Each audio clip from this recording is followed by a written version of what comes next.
Some years ago, Edmund... oh, wow. I'll start that over. That was just wrong all around. Fuck you, Chris. In an entirely different story. Yes. Different characters. Take two. Some years ago, Esmond, Casey, you're just children. Standing out in the tracks, the teacher raps his knuckles ding, ding, ding, on the railroad line. Oh, look here. You've seen the wheat grow in the fields. You've seen potatoes pulled out of the ground. But the metal here, the metal that you've seen your parents working with, in the horseshoes, in the smithy. Where does it come from, boys?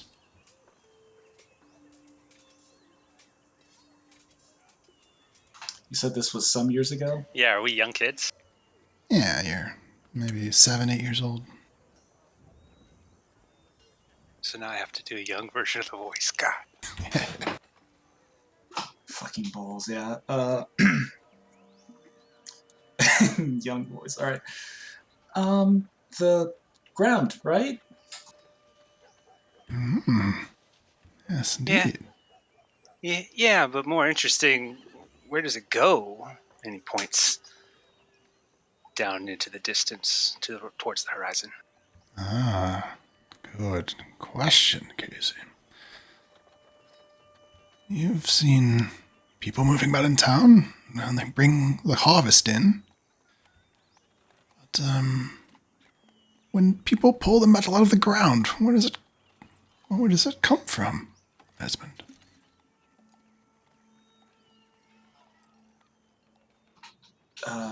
Esmond closes his eyes really hard, so it looks like he's racking his brain.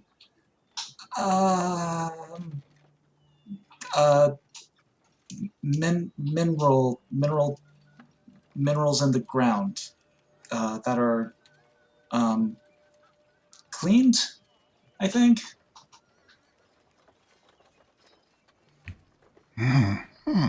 Clever. But where in town? Does it grow in the field? Does it come from the sea? The mountains? Near the coast? Where do you find such things as this to work with? I think metals can be found anywhere. You just have to dig for them, right? They're usually found in mountains, sometimes in water. I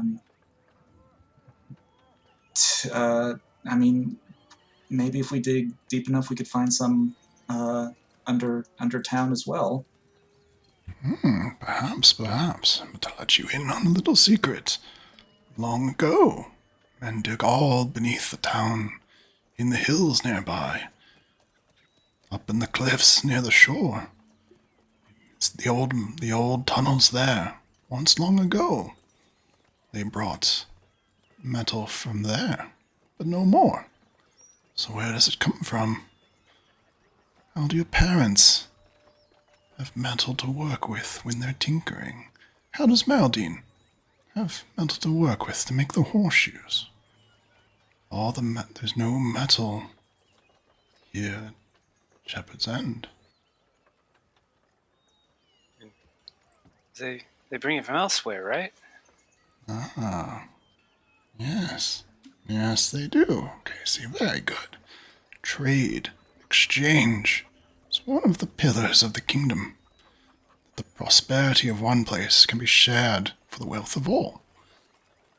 We have no metal here in Shepherd's End, so we bring it from somewhere else, and we give them, in exchange, things that we have in plenty: fish and our wheat, in places that have none. It's how everyone helps everyone else. And as the teacher reaches down, ding ding, raps on the railroads again. And then for the first time, coming around the bend, you see the train begin to appear. You see the rails begin to shake. You see the wheels turning. There before your eyes, for the first time, the train is coming to town. We're on the tracks. Yeah.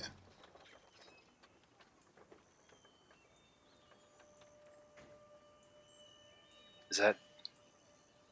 Do we know what a train is, or are we just kind of?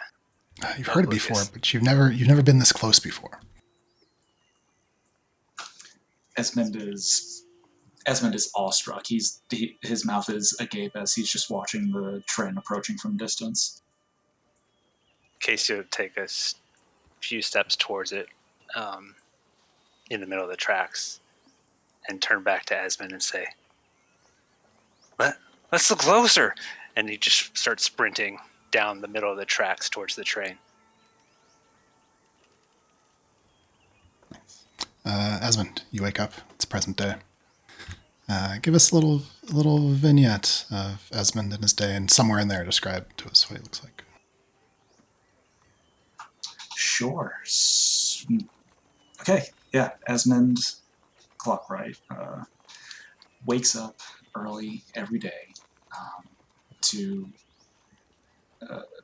get to the Clockwork Heart and do his daily tasks of looking over any gear work that may have been brought in by any of the other villagers or any of the automatons that have been acting up.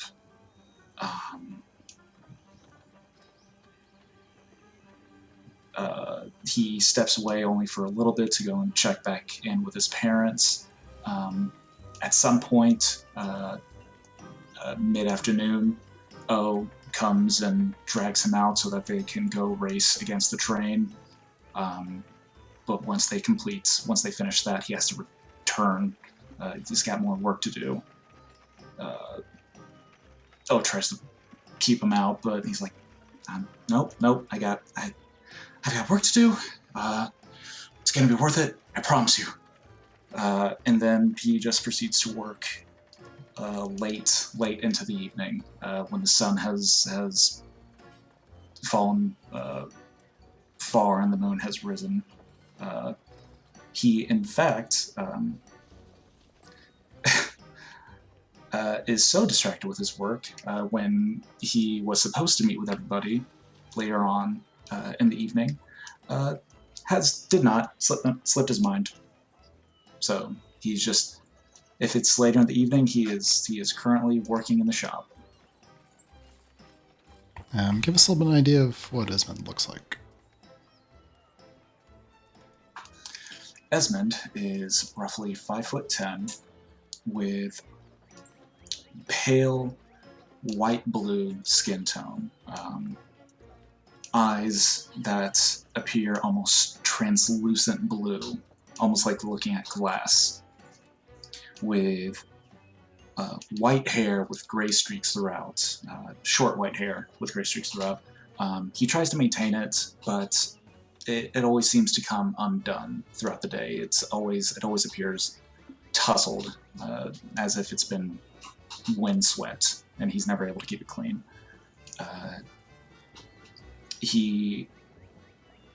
His general work attire is an off-white long sleeve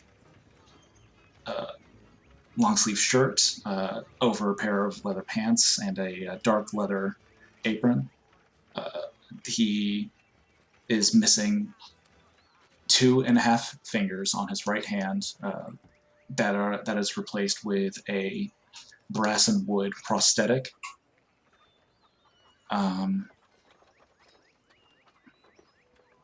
And his outfit, that's what he looks like. Nice. And as we pull out through the little window of the shop, move across the town and out to the fields, tell us a little bit about Charlotte. So the scene over at Candy Ranch is something of organized chaos. There is just a lot of noise, as a lot of very indignant sheep are being flung onto their rumps and held and pinned in place while people with shears go to town and strip the wool off them in long strips. Over it all, there's a number of people there of the usual variety that Shepherd's End comprises. people who are, take up the occasional seasonal work, and also some out-of-town laborers who come in specifically from ranch to ranch or farm to farm to help with the spring shearing. And over it all, Shalati is there. She's moving from watching how things are going, occasionally chivying someone who is handling a sheep too roughly, and making sure that the processing lines, as it were, as the sheep get herded into the shearing pen, sheared, and then tossed up to the next field, go smoothly. In one of the other pens, the alpaca are watching nervously. It's not their turn yet, though. They don't get sheared until later in the day, or later in the season. But they hear all the indignation of the sheep and are picking up on it.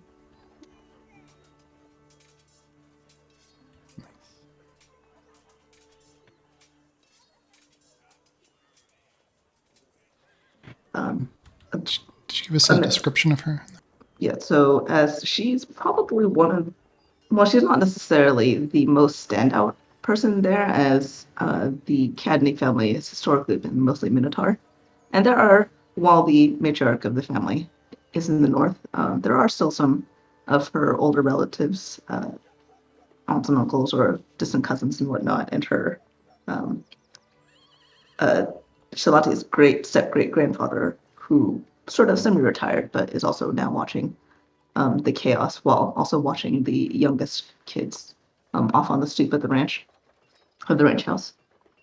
And Shalati is about 6 feet, so even among the non-Minotaur-sized people, she stands out. She has dark skin that shades to almost black at the upper part of her face and down around her shoulders. At this point, she's probably mostly just dressed in a vest and pants and leather boots that are pretty dirty just from being out and working. She has a scarf around her neck that she occasionally uses to mop her forehead.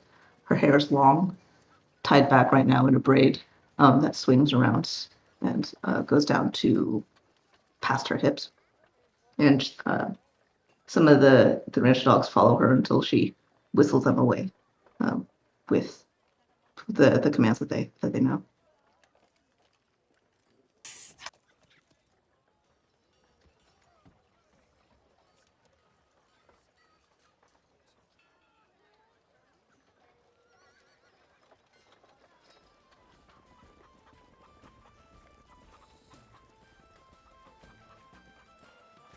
It is the 9th day of spring, and when your chores are finished, you guys have made plans to meet at the Wanderlust Tavern in order to plan out all of the things you need to do for the upcoming festival. As you begin to filter sort of into the tavern, on the far side, the back of the tavern, you can see Miranda moving out, mingling, speaking with some of the patrons. You catch a glimpse of Peach. They're just finishing up, perhaps finishing her duties behind the bar.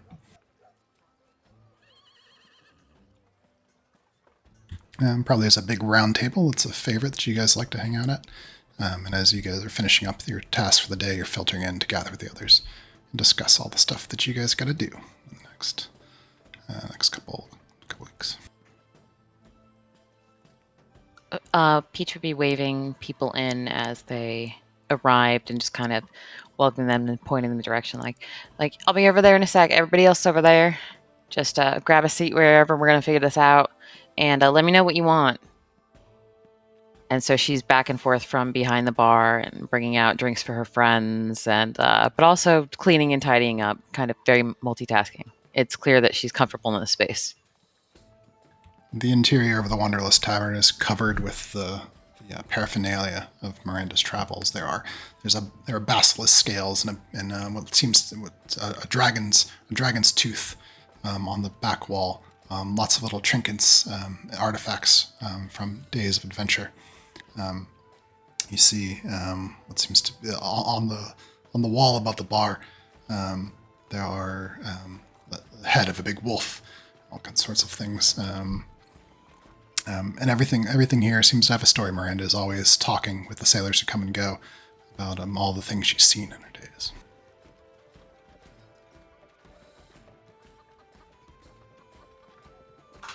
Esmond will be the last one to arrive. So who arrives first? I was actually going to say that Shaw might be one of the last to arrive. We can arrive together. We all arrive last. Yes. Peach is sitting there for hours by herself. Just like, what the fuck am I doing? I swear, if they all decide they're going to be the last one to arrive because they want to be the cool one with the goddamn narration, I'm going to slap them across the damn face. I think Maria might have been staying at the inn, so she's like just sipping some tea in the corner. Huh? Yeah, Casey looks through the door, I guess, door to the tavern. Is it a door? Yeah, the door is actually in Shepherd's End because of the wide variety of peoples that live there. You have to account for minotaurs and gnomes and the occasional, tabaxi and things like that. There are large round doors that have concentric doors kind of within them built into the bottom. So a little door might open, you see a little gnome go through, and then the Amazing. big door swings open in the minotaurs. It's Zootopia. It's adorable, is what it is. Yeah, Stole it from you, Isaac. You see it bubbling up. Casey swings the door open, breathing a little hard. Peach, hello. Kind of looks over his shoulder at the ground and then back in. Others aren't here yet. And he I takes mean, a step. Array is here. She's staying here. He looks And over. now that you're here, Ez will be here in a second and a half. Yeah. He steps in and gestures like this by his hip, and walks quickly over to the table, and a street dog follows him in. And when he sits down, he gives a little piece of food to the dog. Just be quiet and there won't be any trouble. Is that something that is allowed? I don't know, it's your bar. Casey, you got to get that out of here. He's perfectly civil. He's not going to do anything We weird. serve food. People come here to eat. They don't want to see a dog. Nearby, you see a tabaxi slurping out of a bowl, just getting milk all over the table. That's what I was actually thinking. That's exactly what I said. I mean, if you're going to...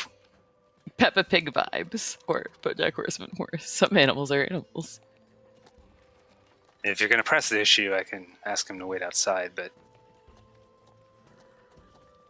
It's fine. Just don't let him make a mess, and when he does make a mess, don't you try to clean it up by yourself, please. thanks, Peach. I think Ava arrives next and parts in through the doors and sees that a couple people are sitting at the table. Realizing she's not the last to arrive, she'll leave and come back later. I'm joking. She arrives and just joins. She sees Casey and the others and just sort of quietly joins and takes a seat near them at the same place. Nods to both and looks at the dog and doesn't say anything. Peach, you would know that she mostly drinks water, so if you run drinks, that's pretty much her usual.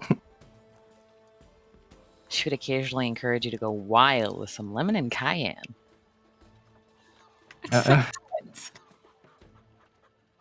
If you serve it with that, she usually drinks it without objecting to anything, or without saying anything, but otherwise, she accepts. I'm not going to poison you, Doc. And that lemon concoction will get you real skinny real quick. So here's regular water. She looks down at her body while looking at the water and just begins to drink it.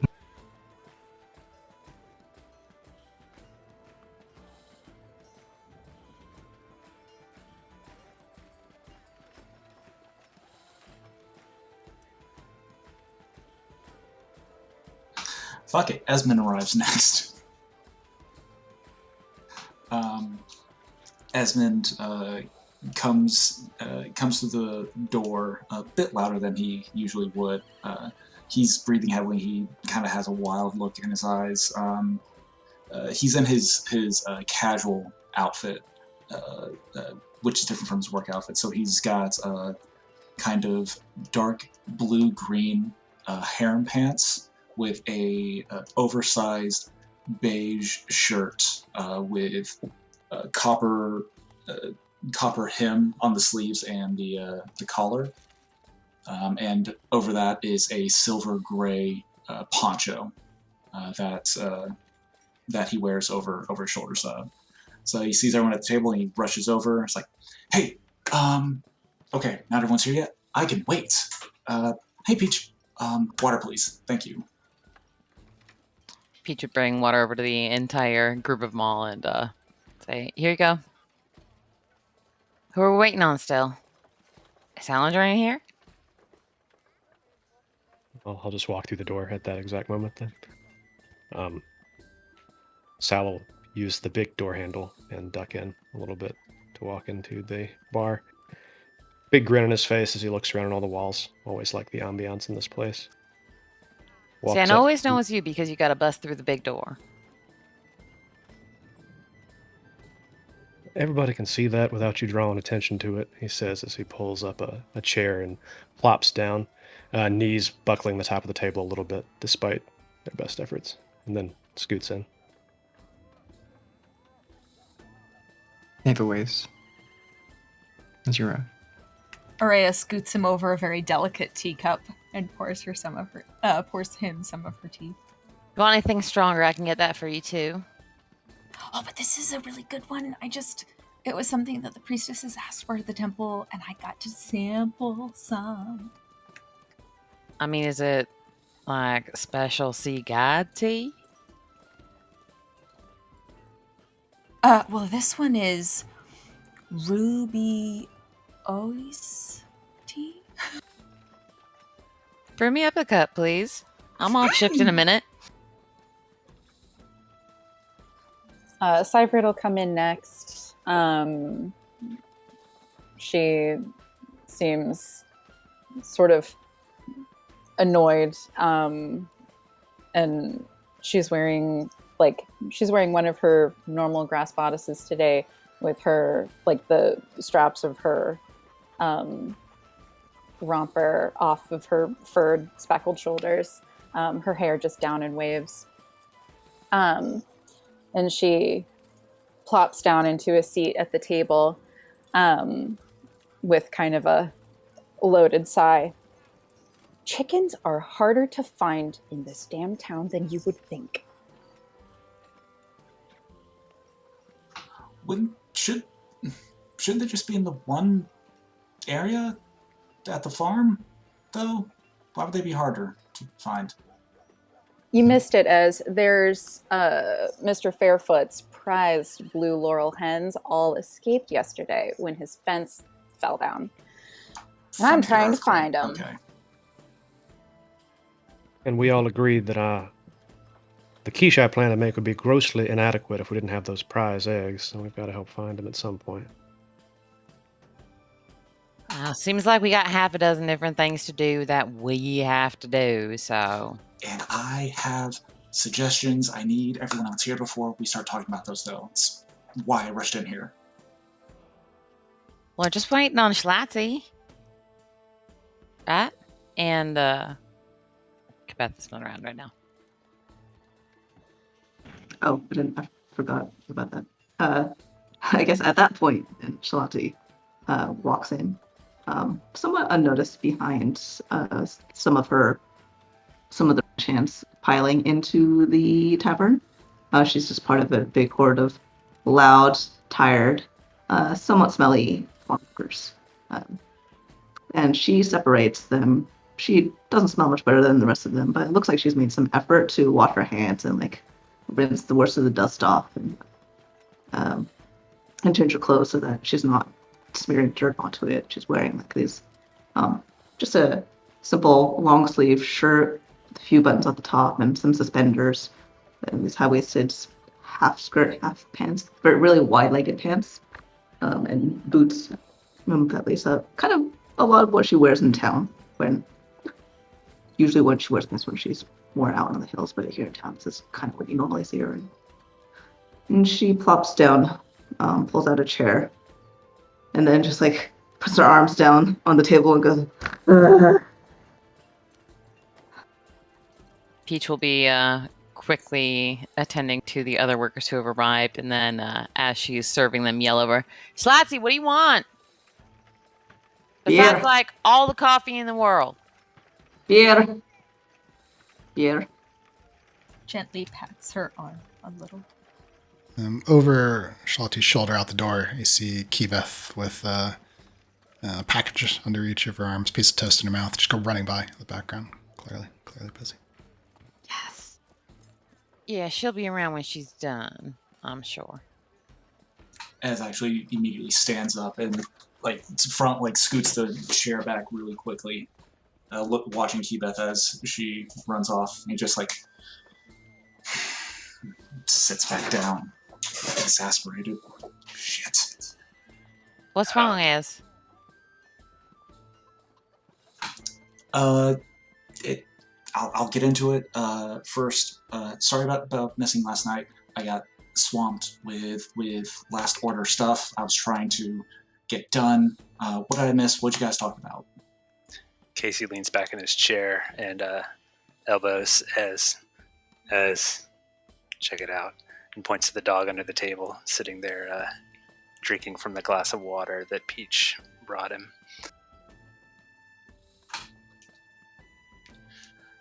When'd you get a dog? I just met him earlier. Thinking about naming him Hane.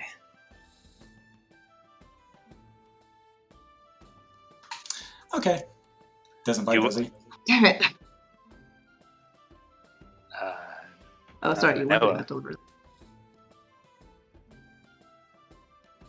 He might come in handy with the chickens, though. Kind of looks around at the table of people that were talking about the chickens. We don't want to kill the chickens, Casey. We don't want to roast them either. I know where your brain's going. No, you would just find them for us, you know? Sits up and looks down, kind of like leans down to look under the table at the dog, and then looks around at everyone else and kind of like half glances at Casey and says, "Why are we finding chickens?" Not just any chickens, expensive chickens. Sal needs eggs. Oh, Slatsy, it comes down to a million things we got to do before we go off to the war front. You remember the list of things we're supposed to give on name day, don't you, Shalati? I know you've been busy. Alright. No. All of my thoughts have been on the sharing. Sorry, I missed last. Was it last night? Or Yeah. I missed It's all right. yesterday. I made everybody a copy of my notes after last evening. He passes around little sheets with the lists. That's why I like you, Sal, because you make my life easy. There's nothing on here about the walking on coals. That's not a task. He scribbles it on each of them as he passes them out. As we How walk loud on was coals. that? Probably audible to everyone. What?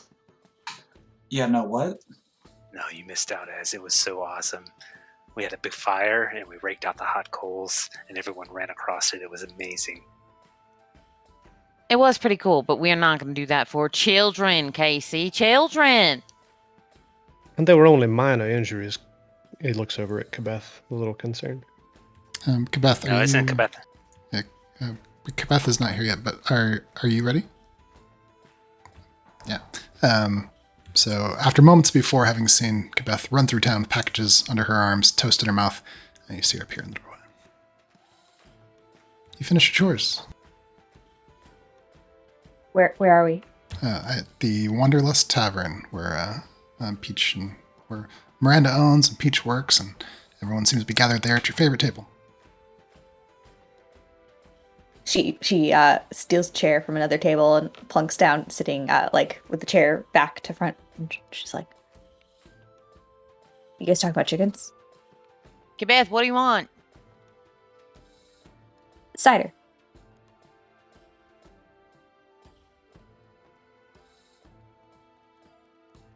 You were injured? What? Wait, did With that the coals, the Okay. walking on coals and everything, did it wipe from your memory? She asked if you were injured. Oh. She's like, "Oh, God, my hoof hurts so bad," and she like winks at Casey. And, but you know, I'm making do. I had some help delivering from Seyfried. Let me guess. The idea of walking across the coals was Casey's. And she looks around and then doesn't actually need anyone to say yes. Yeah, but I mean, like, it ain't like he helped us at sore point. We all did it. And it was the impetus for a great idea for an obstacle course for the kids in town. Without the Ava hot went coals. first. Yeah, Doc was awesome. You should have saw her go across this coal. It was the coolest thing. Shaw looks like she was about to wind up and say something, but that announcement kind of takes her off guard, and she just wrinkles her brow and looks at Ava for a minute. Yeah, she just she continues to drink and doesn't say anything, looking around. Ava's so good with fire, Casey. We should make her one of those drinks. Oh, the fire's in the hole. Yes. Fire's in the hole all around? No, just cider. Absolutely. I think we need for inspiration so we can finish coming up with this whole list of things. Plus, we all finished our work days. Kibeth, you need something to take that edge off. No more fire. No, nothing fire related. Nothing named after fire. I just want cider. I'll get you a hard cider with a Fine. shot of whiskey Fine. in it. Oh God. Fireball whiskey. So Peach would go and get she'd bring over a tray of kind of amber-colored drinks, and then she'd nod to Casey and say, "You want to give it a try with that magic of yours?" I'll try it. And Casey will pull out the clockwork lighter device that is built for him, and that Casey carries over with him, often flicking it, but it doesn't often light, so Chris does it light on this occasion. Ooh. Roll a d6. Alright, yeah. Casey pulls it out, his eyes gleaming against the metal workings, and he glances over at Esmond. Ready? Yeah! And he hits the little sparker guy. It's a 5. Ooh, that's a 5. Yeah, it takes a few tries, but that lights up. Yes! And he sweeps it across the glasses, back to front, closer to him. And as he goes over the top of each one, the little flame ignites on the top, and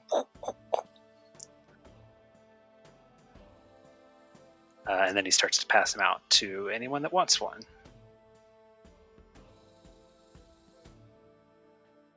Peach will take one. I'll take one. Esmond accepts it, but apprehensively, and immediately blows out the fire. Yeah, I do recommend putting the fire out first, unless you're feeling particularly adventurous. You want us to burn off some of those fumes, though. Otherwise, you were going to get a head rush. Shaw takes one and then just like keeps her eyes open and downs the shot without actually putting out the fire first. Holds that for like 2 seconds and then immediately goes, oh!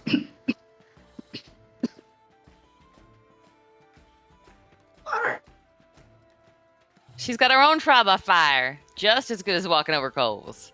Beth has been slowly inching her chair away again from the table. Like she's just like very gently getting further and further away. Sal Casey slides his water over to Shalati and takes a sip of the tiny, tiny teacup.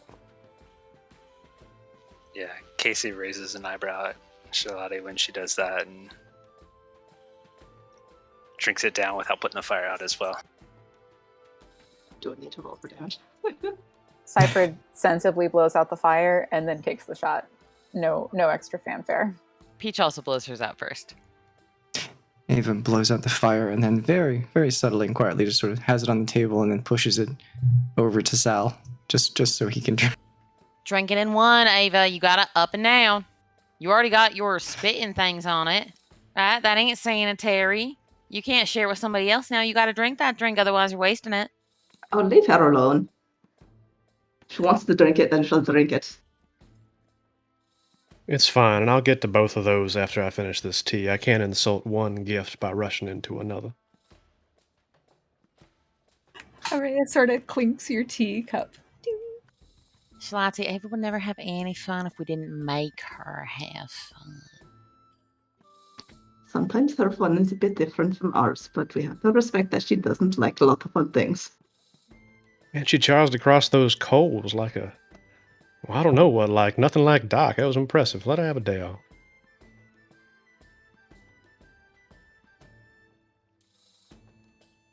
Speaking of fun, our tasks, our responsibilities that we need to figure out. You guys had a chance to talk last night. What did I miss besides eggs? Something you'll probably be able to help us with. Sundial. It's Doc's idea, I think. You see Esmond's eyes go wide. And he's like, yes! Yes! Okay. He turns to Doc, to you, Doc. Perfect. Brilliant. I have a better idea. I have an improved idea. Okay. And he checks around to make sure no one's listening in. Okay. So I have an idea for a gift for the teacher, as well as a central decoration for the town, for the festival. Does anyone, and he pulls out a book from underneath his poncho, and he pulls his glasses out, and he hangs them over the hook of his nose. Does anyone know what a sun gem is? And before anyone has a chance to respond, he's flipping through the pages, and he finds a specific page. He lays it in the center of the table. A sun gem is really similar to, has really similar properties to a citrine quartz almost. It's a crystallized orange auburn gem. Yeah, it's a crystal, whatever. Sun gem is similar, but has very distinct specific properties. A sun gem, right, can absorb sunlight and radiate that same sunlight if it is cut properly. Through connections that my parents have allowed me to try and establish so that I could run the business one day, I've reached out to a handful of people, two of which have been able to supply me, after I've supplied them with more than half of my salary from a little more than half of the past year or so. They are able to supply me with one cut sun gem that should be able to absorb the sunlight, and then two uncut gems. If I want to use the gems, and I want to create a sundial that will essentially work at night as well. The general idea is that it's a standard sundial during the day. During the day, it is the sun gem is absorbing sunlight, and at night,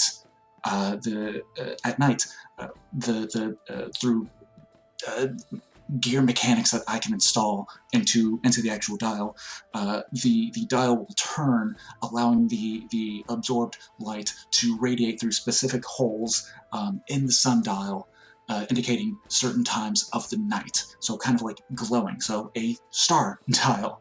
And then additionally, bouncing off of that one idea, we can take one of the other uncut gems, we can cut it, and I was thinking that we could create a big lantern in the center of town, right? Place the sundial there, and around that is a series of spinning spinning mirrors and colored glass that would go around and reflect the light of the gym at night. So it would kind of radiate and create a starry, multicolored effect throughout the town. Did you say half your year's salary? That's not the important part. What do you guys think? It sounds amazing. Yeah, that sounds beautiful. What do you need? So, Keybeth, I was really hoping that those packages would come in today, but that's fine. The packages should be arriving within the next day or two, I hope.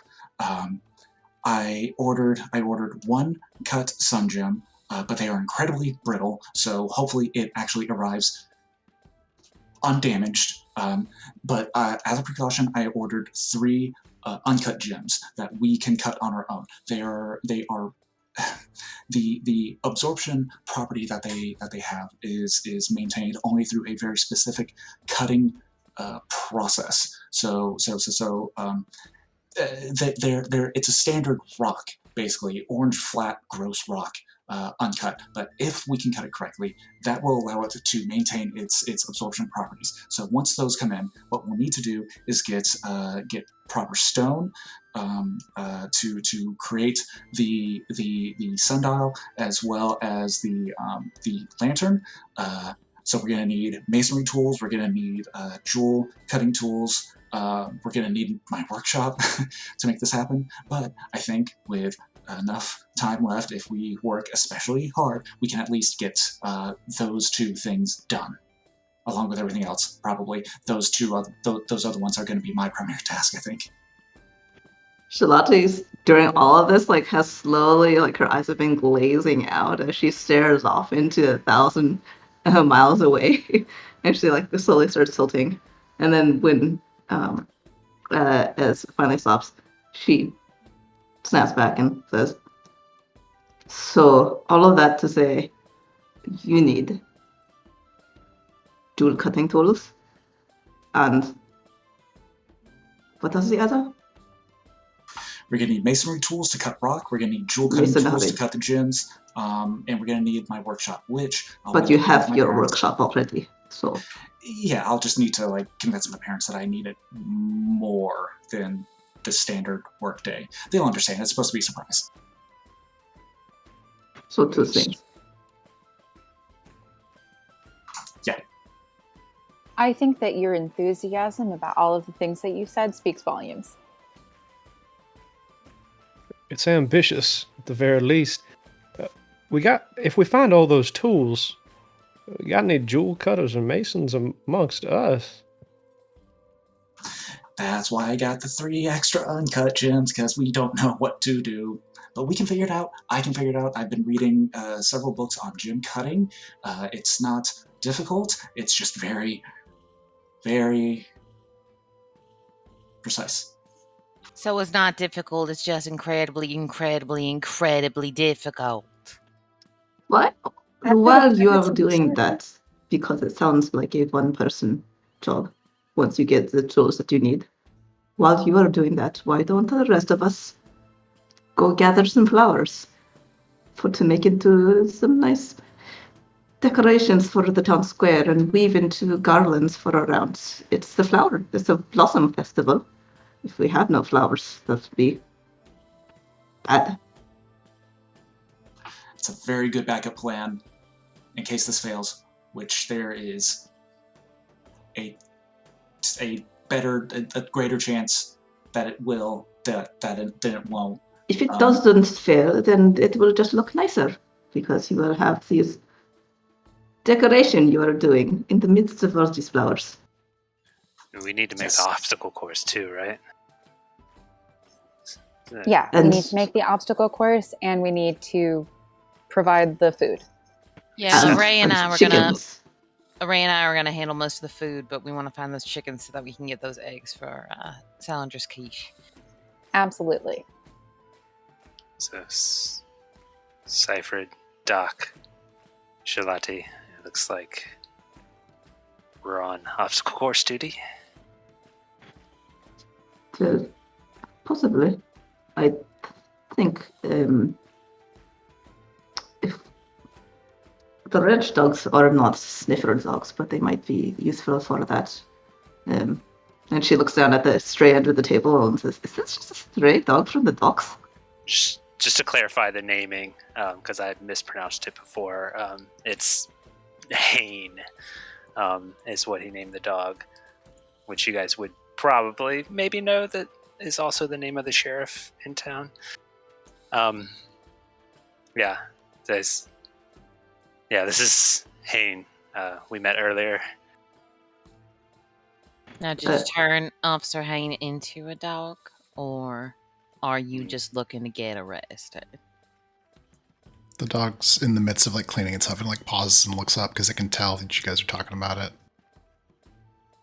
She'll put her Hayne's not fingers gonna out to think the this is dog funny. to say hi. It's a common name. It ain't. It's clearly done out of affection. Obviously. That's beside the point. The point is we have an extra set of paws if we need. Maybe to help you find the chickens, Hal? She looks somewhat dubiously at the dog, but holds her hands out to for the dog to sniff and make its acquaintance. Dog sniffs. Seems pleased. I suppose we can see. Don't the investigators have, or the justices have, dogs specifically for tracking things? Yeah, but theoretically, we're trying to find those chickens first. Fine. Can't we just buy the eggs from them once the chickens have returned? There's no way we could afford the eggs from Blue Laurel chickens. That's ridiculous. Are they very expensive? Out of character. Blue Laurel chickens are, from what I understand, an incredibly valuable and beautiful breed of chicken, prized by the Fairfoot family. And these chickens in particular are award-winning, and they want them back very badly. Badly to potentially a useful degree. So I would love for us to find them. And if you could afford the eggs, they're all sold out. So is the idea that, and she leans a little bit closer, we find the chickens and then we keep them until they pop out some eggs? Yeah. It doesn't take that long, right? Or trade them. Say, hey, Fairfoot family, or whatever the hell they are, and say, hey, like, we found your chickens. Can we get 6 eggs as a reward? I think the issue here is a problem of semantics. We're going to find those chickens, rescue them, and then keep them safe for a couple of days to make sure they don't run off again. Before returning them, everybody wins. But if Why do we have They need to time to keep them repair the safe? fences anyway. Absolutely. I feel like they've owned these chickens for how many years now, and they know the best ways to keep them inside.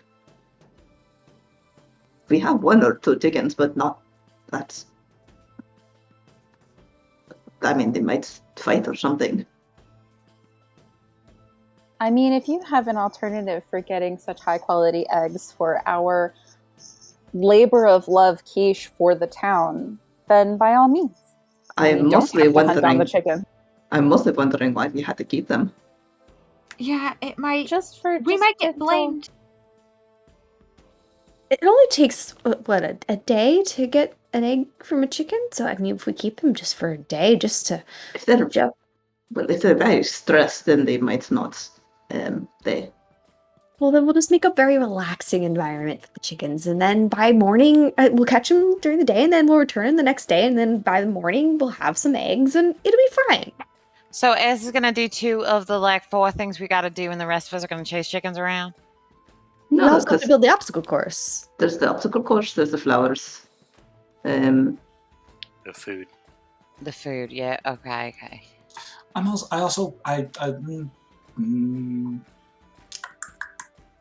also probably need a hand with the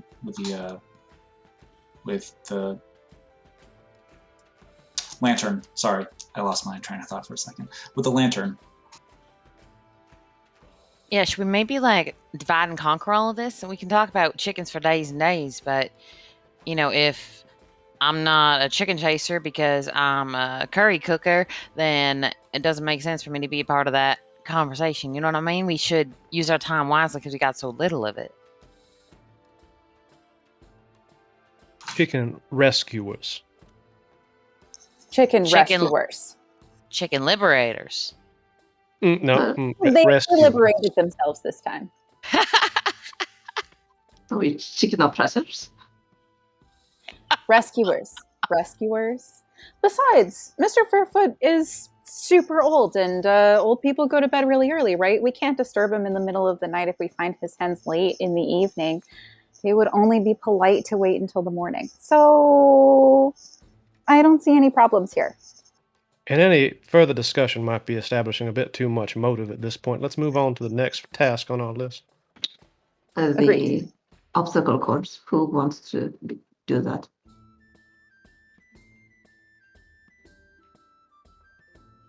I can help with that, but Ez, do you need a hand with the lantern? I mean, divide and conquer and all that, you know? I take time between helping me and helping with the obstacle course. That's I would say that's probably... I can do Well, both. Ez, you said that the thing with the lantern and the sun and moon dial and all of that stuff, it requires precision work, right? Doc is precise. She could help. And has a steadier hand. Yeah. Absolutely. Doc, if you're up for it, Doc, we don't want to make you do something you don't want to do. We volunteered. Out of character. Wow, did you just point out that S only has like 1.5 hands? Damn. He's giving you the finger right there. You just can't tell. Oh, man, I was going to say he's giving you the finger the only way he has. God damn it, Isaac. Coming back around. Yeah, Doc's real looks. Go ahead. But we need Doc to test the obstacle course. What? Why? I don't have to cook for a while. I mean, it's not like I can make it 2 weeks ahead of time and it'll still be good than day Yeah. of, so I can help. I'll with test the obstacle course and things too with Araya. Yes, I'll build. I'll help. Yeah, I can help you, Ez. And for everyone else, if a lot of people want to help with the obstacle course, the flowers should be easy since my parents are botanists, and I think that we have all the flowers. We have lots that we could probably use, so it'll be easy. We ended up with an abundance of rainbow grass this year as well, so we can utilize a great deal of that for decoration purposes. Between the rainbow grass and some of the flowers from the Porter family garden, that's a pretty good start. You might want a few more things in there. You can put the rainbow grass in some baskets. Get a few eggs from those chickens. Put them in there. I'm not sure I understand what you're getting at. We have to catch the chickens before we have eggs? That was out of character, but yeah.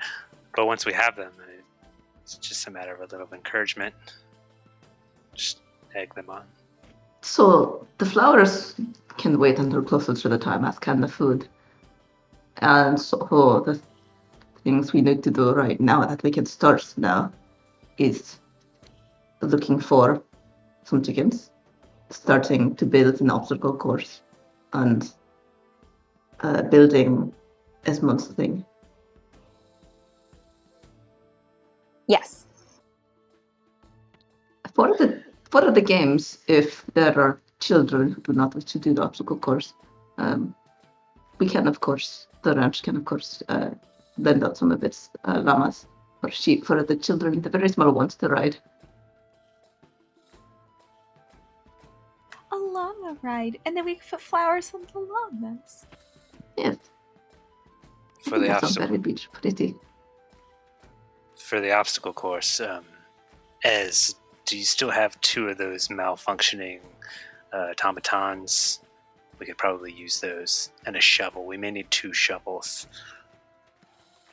I don't think that we should use the automatons in that way currently, and they're not malfunctioning. They just need more constant repair recently.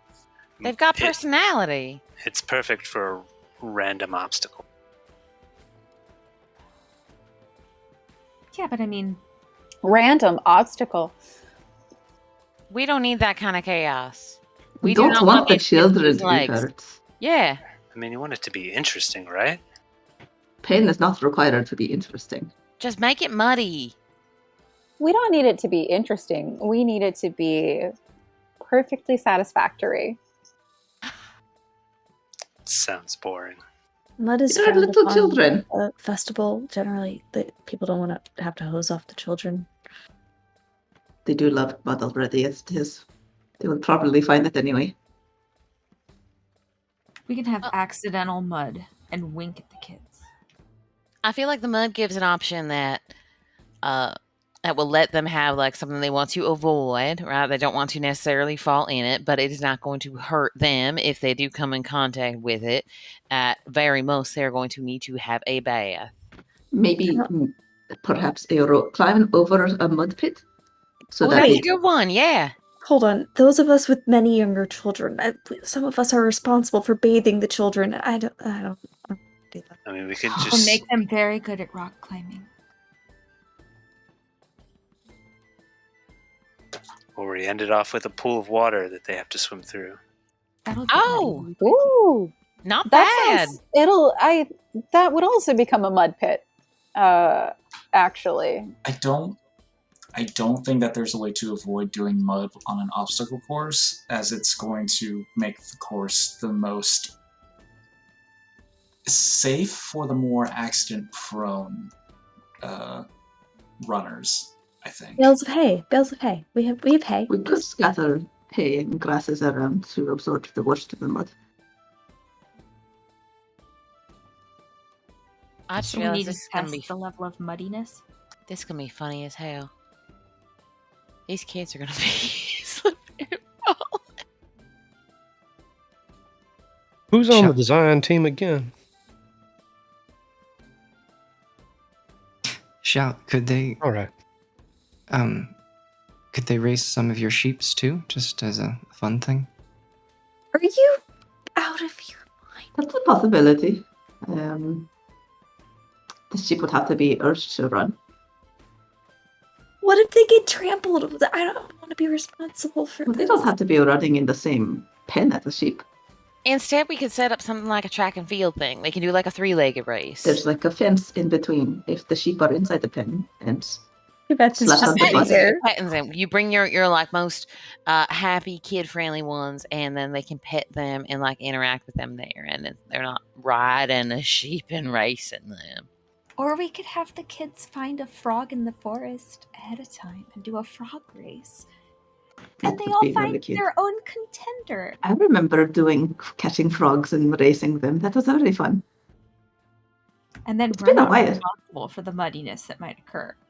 But the and frogs. then the children are doing half the work for us. I like that. obstacle course. We just make things for them to climb up and over and under and jump across, and that's that. We don't have to get animals involved. That sounds complicated and dangerous.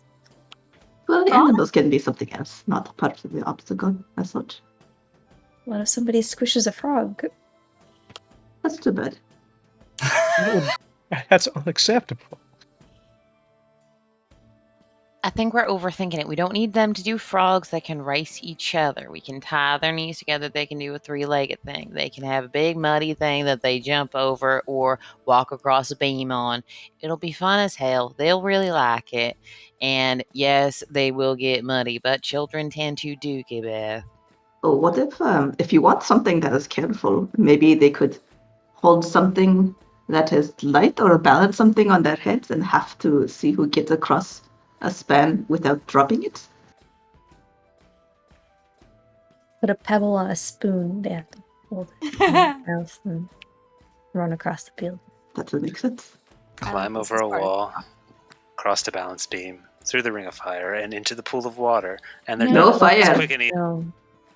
No water, no fire, just no dirty. I like the consideration there of the immediate pool of water.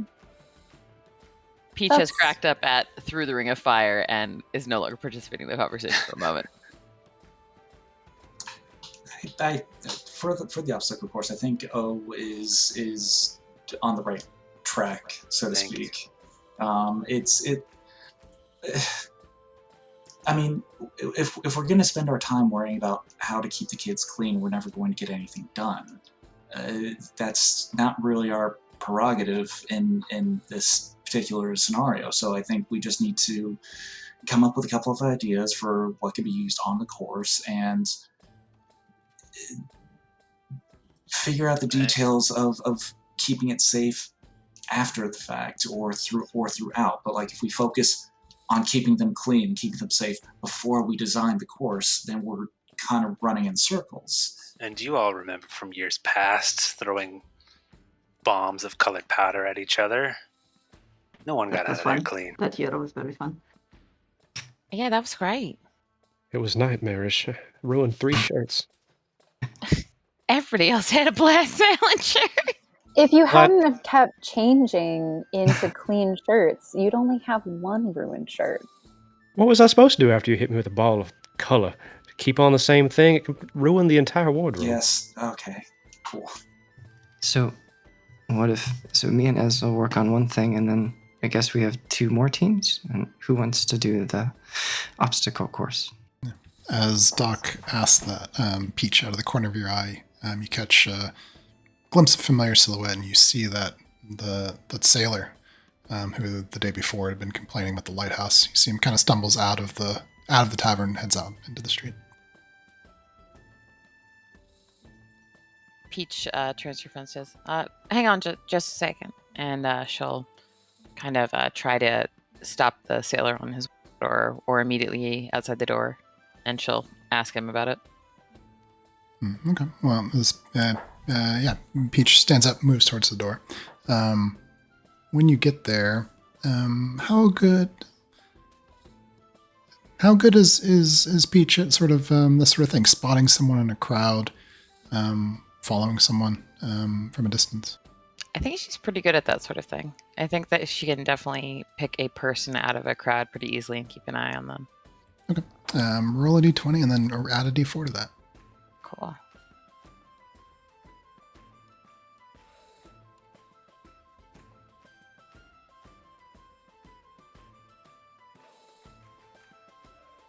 That's an 11 on the dice.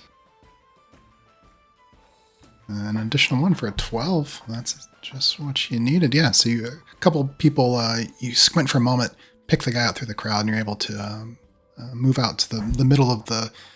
there's like a town square, essentially, here in front of the tavern. You catch up with the old guy. Hey, I just... sorry to bother you. I wanted to ask, did you ever find that lighthouse? I didn't have trouble finding the lighthouse and moved. You can smell his breath is rich with having been drinking. So it moved to how? Lighthouses don't move. It's on the wrong, it's in the wrong spot. We checked the books. Checked the Sexton Lighthouse in the wrong place. What do you mean, the wrong place as to where it's been before, or it wasn't built in the right place? Somebody moved it, grumbles, and he starts walking off. Peach shrugs and kind of lets him go, and then she sort of jogs back to her friends. Yeah. As you turn around, roll a sight-based perception check for your character. This is testing how good your character is at noticing something out of place. How do I roll a perception check if I don't have a character sheet? Yeah, Oh, you're just doing a 20. Yeah, you're just rolling d20, and if this Okay, is rolling something D20. Peach is particularly good at, you can add that d4. I think... Ooh. A 19 on the dice. But just so that we know, we're learning about the character. Is Peach pretty observant when it comes to visually spotting things, stuff like that? I have a good sense of hearing, good When sight. she's observing people, yes. Not necessarily environmental. Okay, so maybe not so much for this, but a 19 on the die is definitely enough. At the corner of your eye, you catch a little bit of movement, a flash of blue, up on the crest of one of the rooftops, one of the adjacent buildings. You see blue chicken. Oh my god. Guys, everybody. Oh, shoot. Guys. She kind of quickly and quietly makes her way back into the tavern. Hey, y'all, there's one of those chickens outside. Where? Shalati is up out of her seat, like a flash at that note. Shalati's on a roof. Yeah, Casey as well. Cypher's also up, ears up.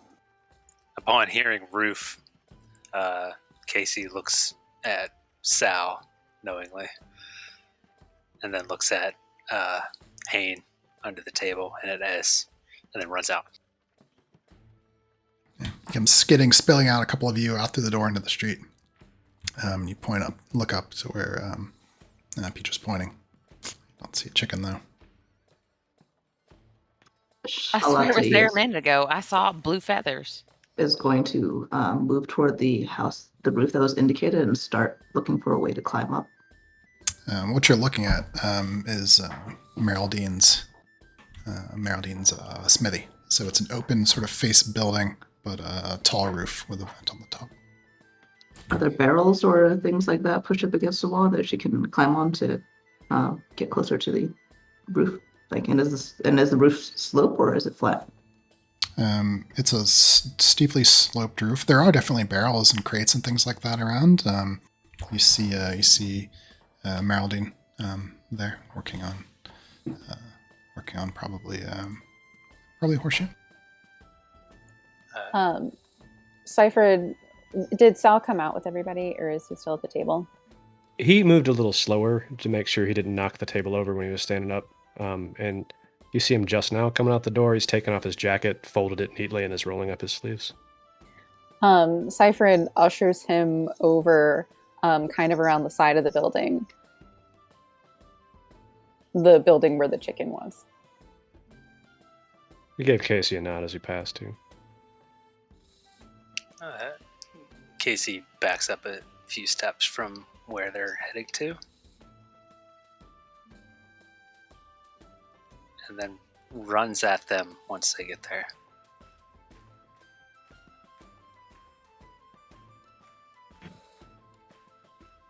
He's gonna run up Sal and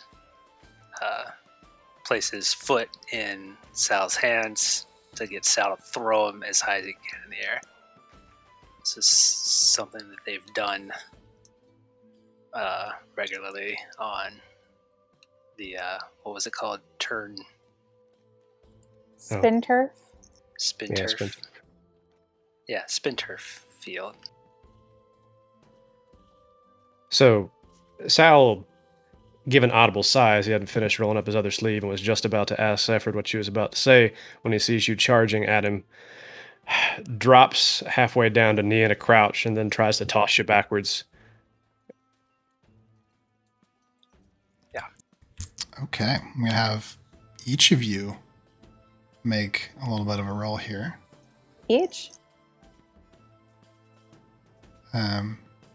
Yeah, Casey is running and jumping into Sal's hand, throwing him up, right? Yeah.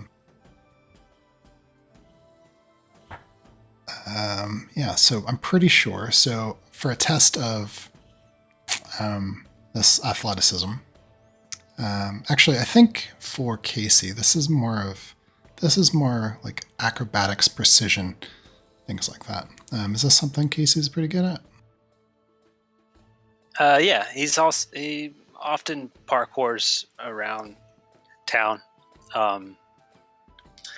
and runs alongside the train to jump on it and kind of hang on as it goes through town. And this is also a move that him and Sal have practiced a lot. It's part of one of our memories. All right. So yeah. Yeah. Okay. Yeah. So roll your d20, add a d4 to that.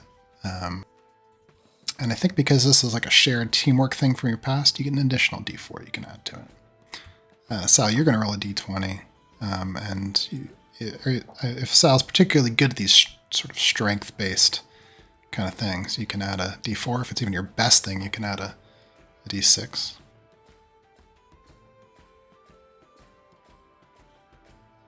So wait, what am I adding to my d20?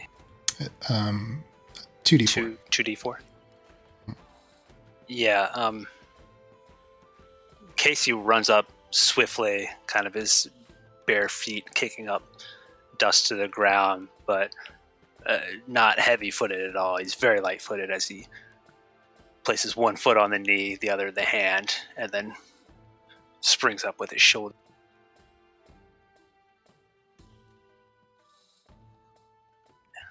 That's that for Sal. We got a 14 on the die plus 1, and for Casey, a 16 on the die plus 2.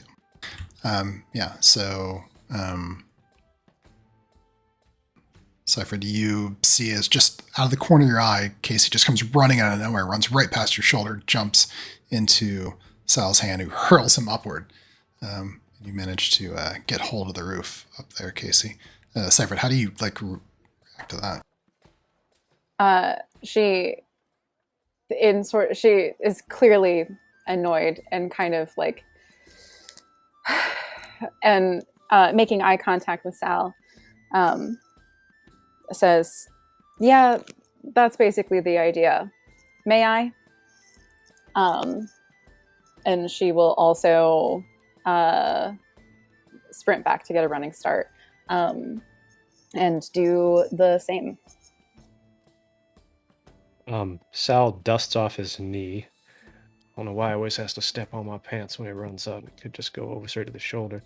And starts to stand up, finishing rolling the sleeve up, which he hadn't done, and sees you starting to run towards him.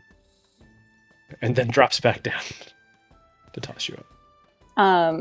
This is... Cypher and Sal also have a spin turf memory. And she is most acrobatic. All right, we'll roll your d20 and add a d4 or d6 depending on. And Sal, we'll use your last roll, so that'll still qualify for this. So it would be a d4 for the memory, and then d4 or d6 for my affinity, and then a d20 for the actual base roll, right? Mm-hmm.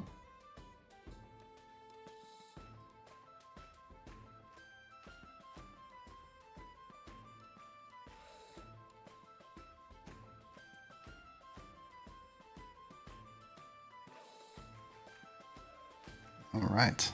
Yeah, and so Cypher goes flying through the air. Actually, tell us a little bit about that memory. Oh no, I wasn't ready for that. I got you. It's fine. So just for flavor, let me describe Spin Turf real quick.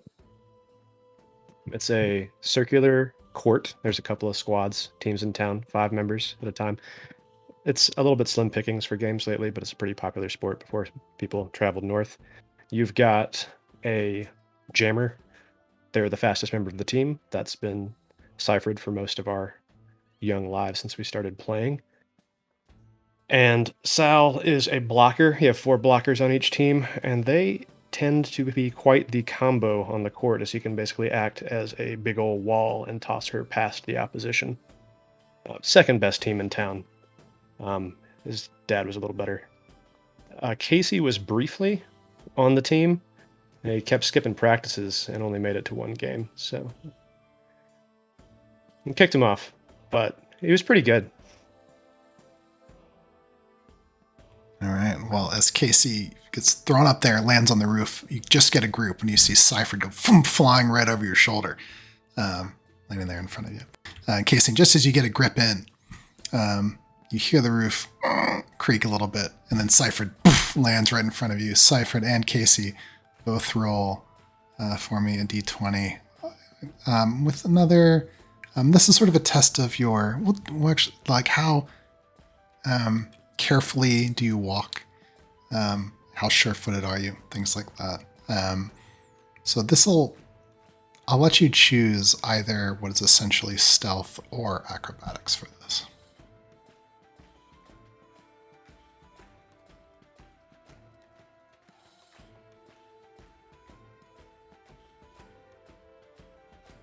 Yeah, I would think acrobatics for Casey.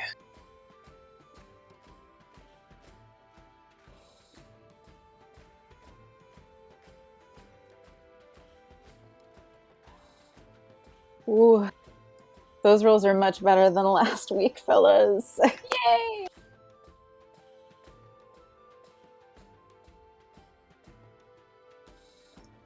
I will do acrobatics for Seifert on this one, but sure-footedness is a big thing for her.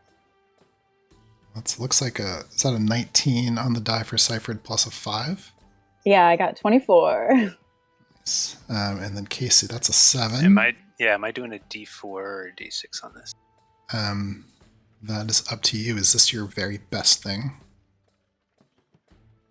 How many very best things do we have? Just one.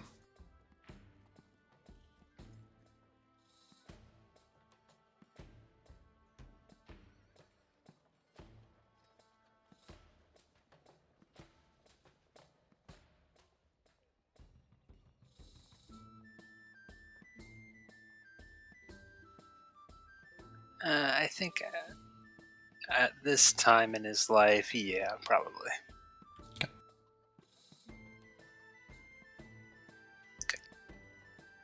That's 1 for a total of an 8.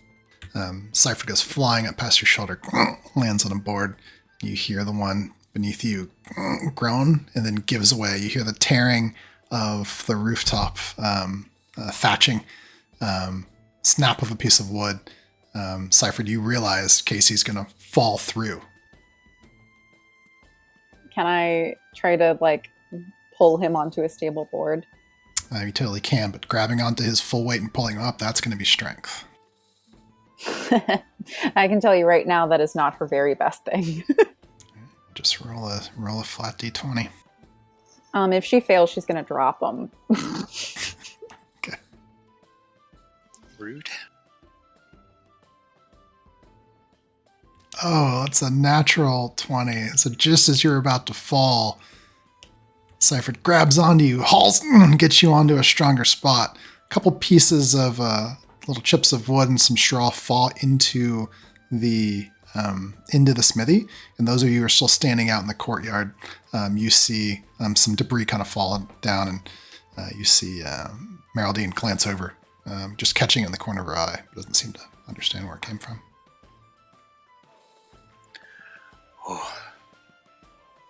Charlotte? I think during all of this, when Casey first went charging toward the cell, Charlotte's jaw sets and then her eyes narrow, and she looks like she's about to start running toward the thing as well. And then she visibly changes her mind and starts to run around the outside, keeping an eye out around the outer. She wants to do a perimeter of the smithy and keep an eye out to see if the chicken has maybe jumped off to anywhere else. Okay. So Charlotte begins to circle around. Casey and Seifert, you two have managed to find yourselves on sure footing. Just so kind of know what you guys are doing. Everyone else, what are you doing in this moment?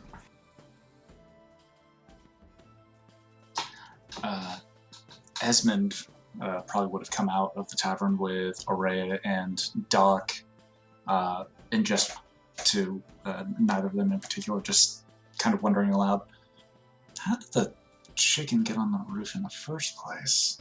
Well, chickens can fly, as.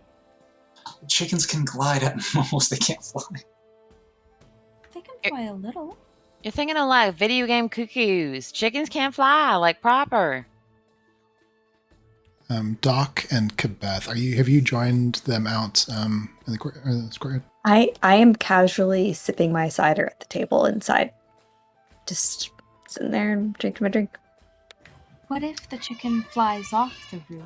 Shouldn't we go maybe around the other side that they might scare it that way? You'll spread out, circle the place. Yeah. Yeah, Doc came out, I think, with Ez.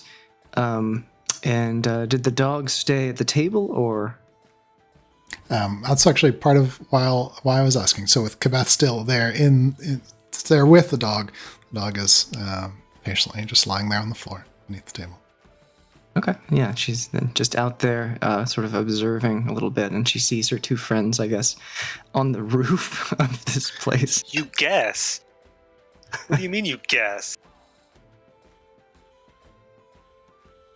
Doc, we're not friends? I'm hurt. She didn't articulate that. Yeah, so she's just sort of out there observing a little bit. She hasn't done anything. She's standing next to Ez and Araya.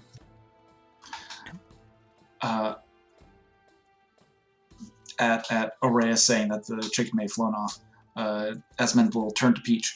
Peach, do you have any spare corn in the kitchen at all? What? Maybe. Does Peach have spare corn in the kitchen? Oh yeah, there's definitely some spare corn in the kitchen. Can we get There's definitely some spare corn in the kitchen. Can we get a small bag of that and maybe a medium-sized empty crate? And then let's see if we can just circle around and get ahead of it. We want like some kind of stick sort of thing that we can prop up a crate with. Are we setting a trap? All I'm saying is I don't trust myself to catch a chick with my bare hands. So maybe we can outsmart it or at least lead it into a crate with free corn. Yeah, I'll see what I can find. And then Peach would duck back into the tavern and go behind the bar to the back room that is the kitchen or prep area. Okay, sounds good. Seyfried and Casey, you two have managed to get sure footing up there. Now that you're up on the roof, you see there at the back corner, or the back peak of the roof, opposite side from where it was before, catch a glimpse of blue feathers, blue chicken. Still there on the roof. Uh-huh. The opposite peak of the roof.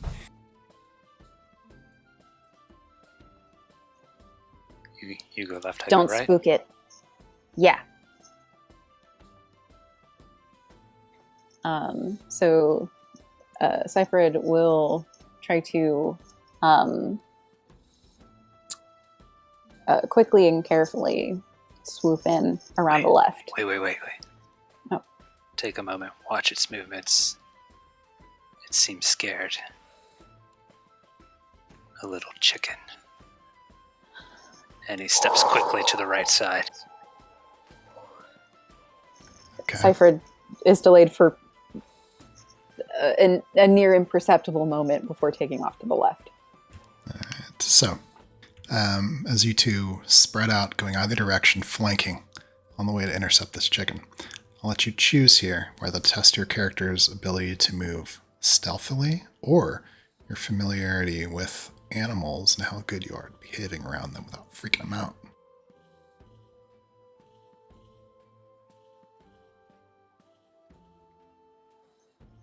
I'm gonna go for stealth. And I do we also only get one decently good thing? Yeah, you can have several of those. You just, this is us exploring your character, but you only get one best thing. Okay. I will add a D4 to my stealth roll.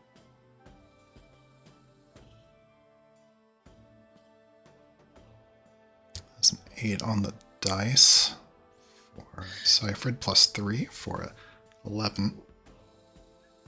Yeah. Not tremendous. Despite the dog, I mean, he does have an affinity for animals, but I think he also has an affinity for evading detection from people that are trying to find him. So I'm going to go stealth with a D4.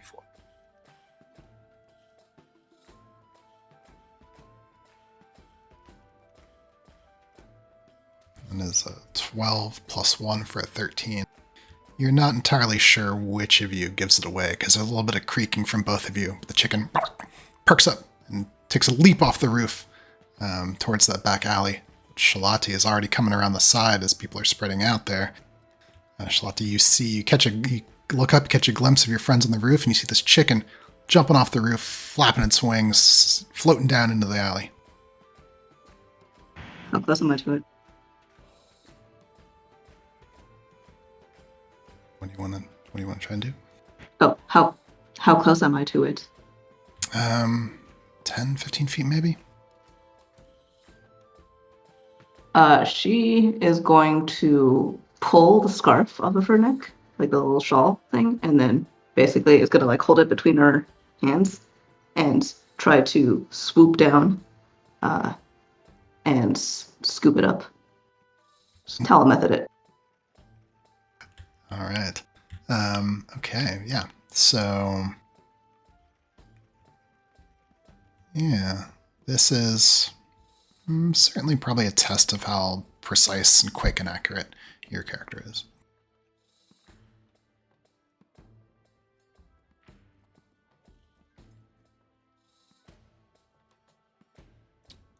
There's a 17 on the die plus 1 for an 18. Yep, and as that chicken comes sailing down, comes right into your scarf. Wrap it up. You know, the chicken squawking, flapping its wings, a couple of blue feathers go flying, but you've got a hold of it. Nicely done. I start crooning to it, being like, shh, shh, shh. Singing a little chicken song. Casey Seifert look down off the end of the roof. You see Shalati holding the chicken. The others who are circling around the building, you come around to see the site. You've got one of the chickens. Meanwhile, in the tavern, Peach, you head to the back room. You see Miranda leans her arm against the wall. And, hey, honey, where'd all your friends go? Oh, they're just outside, most of them. Going after one of the Fairfield's chickens. Oh, well, you didn't scare them off, did you? They all left in quite a hurry. No, nobody scared them off. Okay. If you want to give them some cheese sticks or something, that's okay with me. Absolutely, thanks, Ma. Yeah, she heads off. That's just sitting alone at the table, drinking her cider. Yeah, She's not alone. As Peach leaves out of the background, she goes, "Come on, Ava, Kibeth, we're all doing a thing. Come on, be part of the group. We are a group." Good here. It's good. Have you here. Come here. Did we see the chicken jump off the roof towards the alley from where we were outside? Yeah, I think the people who are outside, you come around the corner to see the chicken flopping around in Shalati's arms. It's probably mostly a wriggling, massive scarf with like the head poking out. Yeah, there's like a wing and like a foot sticking out. Seifert will. How high is the roof? Probably about 10 feet at the what's the word? The edge of the roof. Okay. She'll like hang off the edge and then drop down like the smallest possible distance kind of thing to get down there. As you begin to maneuver, roll for me a perception test for your character. How good is your character at noticing things out of place? Real good. She's got those real big ears. And real big eyes. And real big teeth. All the better to see you with. She gets really excited about what's going on though, and only rolled a total of 9. Okay. Yeah, so Seifert begins to maneuver to climb down the roof. She does not notice, but the other people who were in the alley, Doc, everyone who's still kind of in that area, but not Shalati, Casey, or Seifert. You see Sheriff Hain, hear him whistling a little tune, and he, as you see Seifert climbing down, he is just about to turn the corner, and he would see her if he makes it around that corner. Oh wait, who were the 3 characters that saw him? Probably Ava, Aurea. Sal's out there, I would think. Yeah, Ava's eyes go big and she just looks to Sal and starts pointing. Aurea would grab Ava's hand and run with her down the alley towards the sheriff. as they're starting to do that, Sal just kind of puts a hand on her shoulder, not grabbing her, just lightly, and says, "Now, we're not trying to look suspicious. Let me just go talk to him. Y'all can head on back to the bar, but don't run." You see he's just about to turn the corner. Right. And I'll start walking that way, and they can start walking the other. Hopefully. Unless they decide to run anyway. I'll just go with you. As he's starting to turn the corner, he's going to see Seifert. Alright, so I'm walking around the corner towards him. Like, big and blocking the way. Yes, I'm being a blocker. That's Okay. absolutely what's happening. Yeah, so you kind of step there in front of him.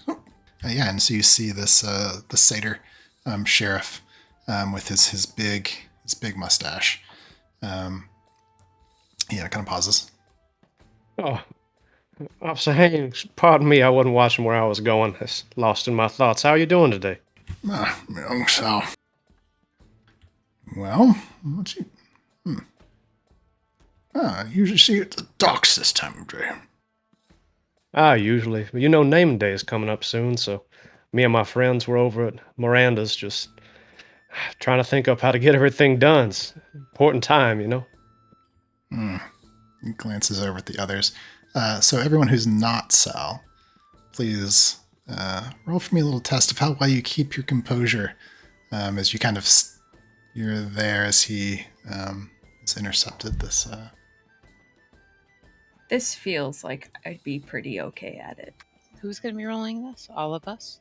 What kind of stat would this sort of be associated with? This is going to be this is based on your charisma, certainly, for kind of keeping your cool, not looking suspicious. Okay. And who is rolling? Just the people who are physically near Sal? Me and Ava. Yeah. And possibly Seifred. Seifred. Seifred's still around the corner because Sal stopped this guy, so he doesn't see her yet. So did I need? Did I not need? You did not need to roll. So we have a 2 on the dice for Doc. Perfect. We have an 11 plus 2 for Araya. So Sal, you notice the sheriff glance, not over your shoulder, but like past your arm, leans over a little bit. Seems to squint over at Doc just a little bit.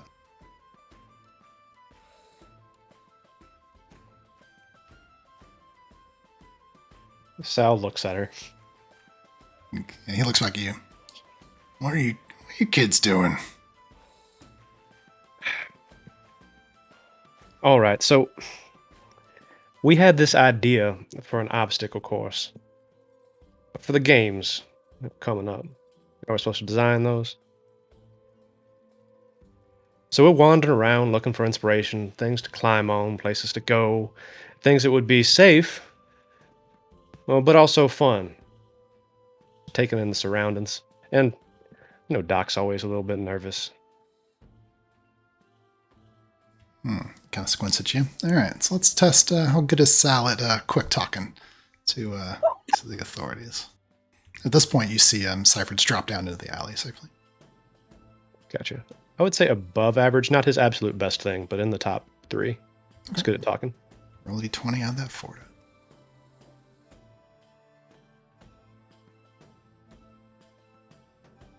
Ooh, that's a 17 on the dice, plus 2. You see he kind of relaxes and nods a little bit. He goes, oh, yeah, festival is coming up. Kind of pats you on the arm and says, looking forward to it. Turns and walks the other direction. Araya, Doc has been gripping your hand quite tightly. She gives it a squeeze back. See, Sal's here. We're fine. He turns around, pats them both on the shoulder, gives them a little shake. You two did great. Well, that time, Peach, you've come out of the tavern with the bag of corn. And all of you, you've got the chicken in hand, and what do you guys want to do? You have the chicken. Well, Yes, we do. Corn. It's a good idea, Peach. I mean, it wasn't Yes. my idea, whoever it was. But happy to assist. We gotta find 2 more, right? Yeah, and we also have to figure out where we're going to house them for the night, where they will be safe and comfortable. Yeah, still might be worth setting a few chicken traps. You ever built a chicken trap? No, I assumed Az was with his description of like, let's put corn and let's have a crate and let's do a thing and set a chicken trap. Sounds have nothing any- like us. If there are any crates on the docks or in the workshop or something, perhaps there might be a spare barrel at the ranch. Or in the back store, back room of the tavern, Peach. Who is currently holding the chicken? I am. I mean, my mom's around. I could ask her. I don't know that she'd want a chicken staying here. Let's keep us from. We wanted to sit around and do it. Eggs, right? Because we could bring them back one by one to the Fairfields. I don't want to throw a huge wrench in the gears, but is this the world's quietest chicken? You hear muffled. Runs in the Okay. scarf. I think You we should see- just give it back to the Fairfields, to be perfectly honest. It's too much trouble. Barefoot. You see Barefoot. Quebec in Barefoot, whatever. What time of day is it? Time is You right bet. now? Late afternoon. Quebec loudly slurps her cider in the doorway, and she's like, "Well, I've got a gardening shed. It's not big." Got We a, can- got a what? we can Sorry, I keep didn't them- understand that. I didn't understand what you said, Ali. I didn't catch the last word. Quebec said she had a gardening shed. Well, Shalati, I think we've got. I think there are two good options that would be quiet and safe potentially. One is your ranch. The other is my farm. Or Peach is right, and we could just give it back to the Fairfoots and ask for some eggs in return for returning the But chicken. we still have to wait for them to get the eggs from the chickens. We isn't would that- have to That's wait true. either way. If we keep We it could or if ask we for give that to the as a Fairfoots. reward, perhaps. That's what I was saying earlier, is that we could just say, hey, we've handed chickens, could we in return get some eggs? That Two does eggs per seem like chicken. the honest thing to do.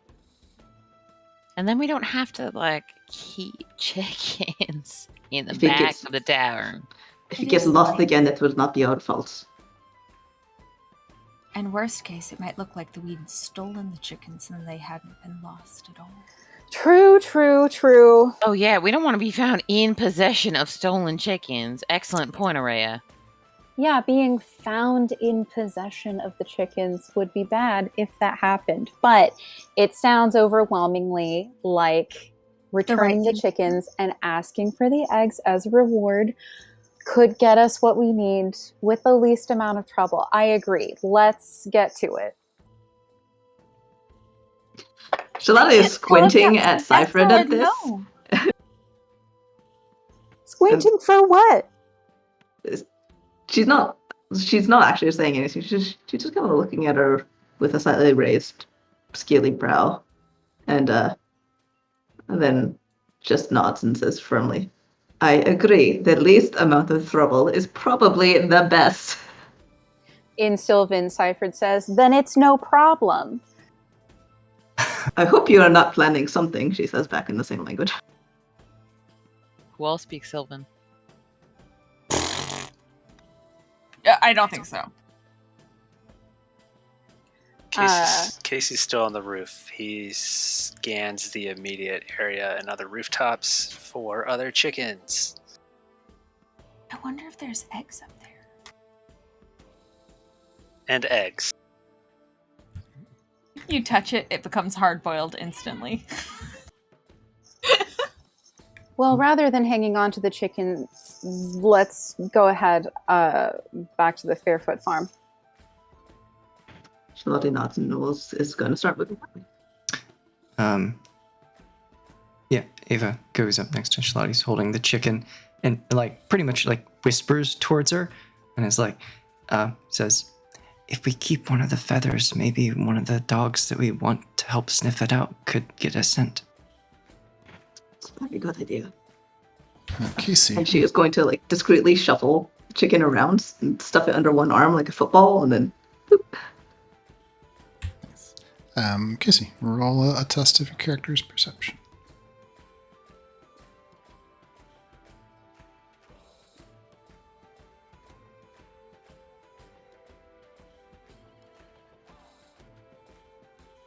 He doesn't always look before he leaps, but on this occasion, when he puts his mind to it, he looks real hard.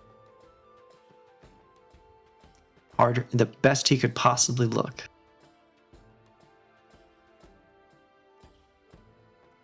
Oh, that's a natural 20 on the die there. Yeah, as you squint, you see on an adjacent rooftop, kind of in a little nook where a portion of the two portions of the roof come together. You see a little nest made from straw twigs. He kind of skitters around the rooftop to where he's closest to where everyone else is. I'm not sure if they went back inside or not. But if they're still outside, he'll start calling down to them. S. You look up, you see Casey peeking off the side of the roof. You can probably come down now. What are you doing? I see another nest over on the roof there.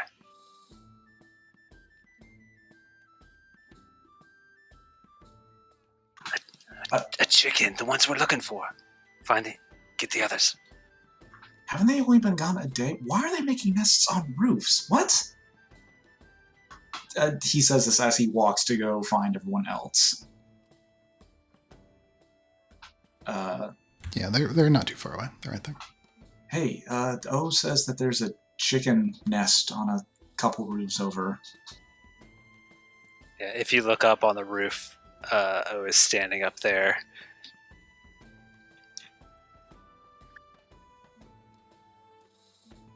That way.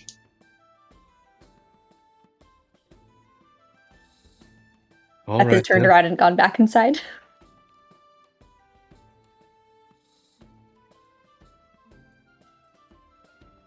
Yeah. Well, as Esmond points, you look down the alley. You peer at the wider, taller house of the town mayor. Can I get to that? Can I get to that roof from the roof that I'm on? With a good running jump, you might be able to make it. Good I thing don't Doc's think here. he can resist. Yeah, so he'll kind of. Do we know him well enough that we know he's about to do that? I feel like some of us would. I think you. I think most certainly. You probably see him taking a couple steps back in preparation. I would think. Okay, I'm going to pick up my pace to get near the edge in case he falls off. In case he falls off. As he backs up towards the edge and just kind of glances over at the other ones, he may try to make bolt for it. Oh, before you roll, I should mention, because you guys found the first chicken, everyone gains an inspiration. Oh. How do we keep track of it? Mentally. In your heart. In your notes. In your heart. In your heart and your notes, which are the same thing. Yeah, so you back up a little bit and you realize you're taking a full leap all the way across the street. This is a little bit wider than the creek near town. This is wider than the railroad tracks. It's going to take everything you got. Yeah, his heart is racing, not in fear, but in excitement as he kicks off. He looks down at Ez and gives him a wink and goes running, pushes off the side of the roof as hard as he can.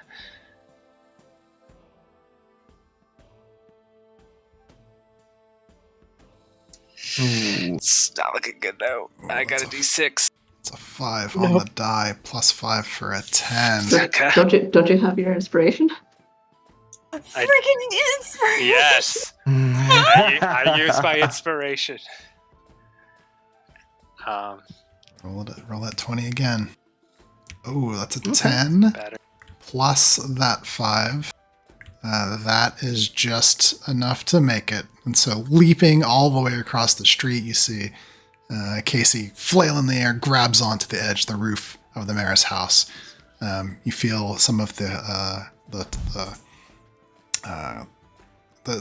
roof of the mayor's house has clay tiles. You feel them shift a little bit, but they don't give way. manage to keep a good grip. Yeah, if you see Casey flying through the air, it looks like there was never a doubt in his mind that he was going to make this jump. He is like full arched back across, gliding through the air, little embers kind of coming off of him as he hits the other side. All right. You managed to pull yourself up. You find yourself there on the roof, and in that little nook, you see that little nest. Bits of straw, little random things here or there, gathered throughout the town to use to make the nest. And in that nest, you see a single beautiful egg. No chickens around? No chickens.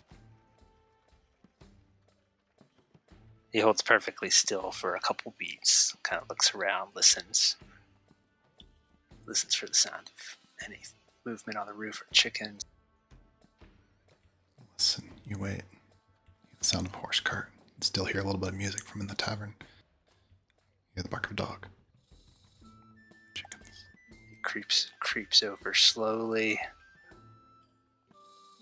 and snags the egg if nothing changes. Reach in. Quite an egg.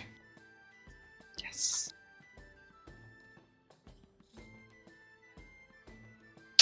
So we just now have to keep it good for 2 weeks.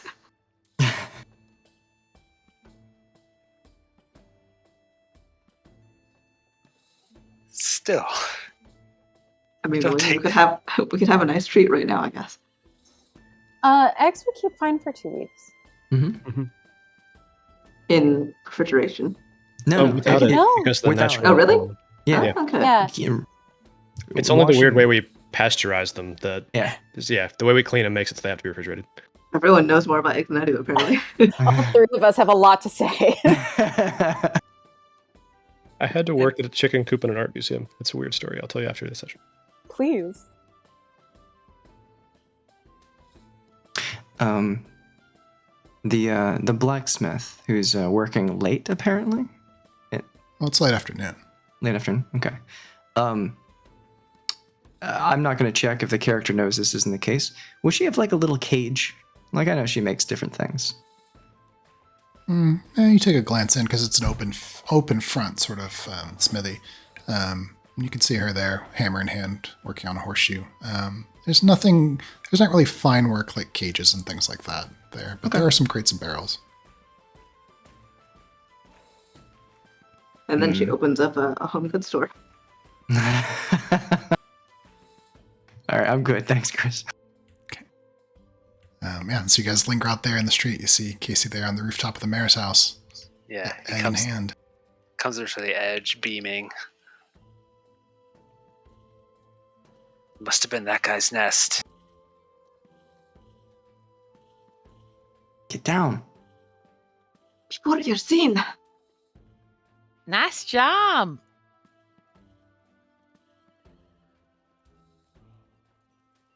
The troublemakers and the goody two-shoes. I love the different degrees of troublemaker as well. Yeah, who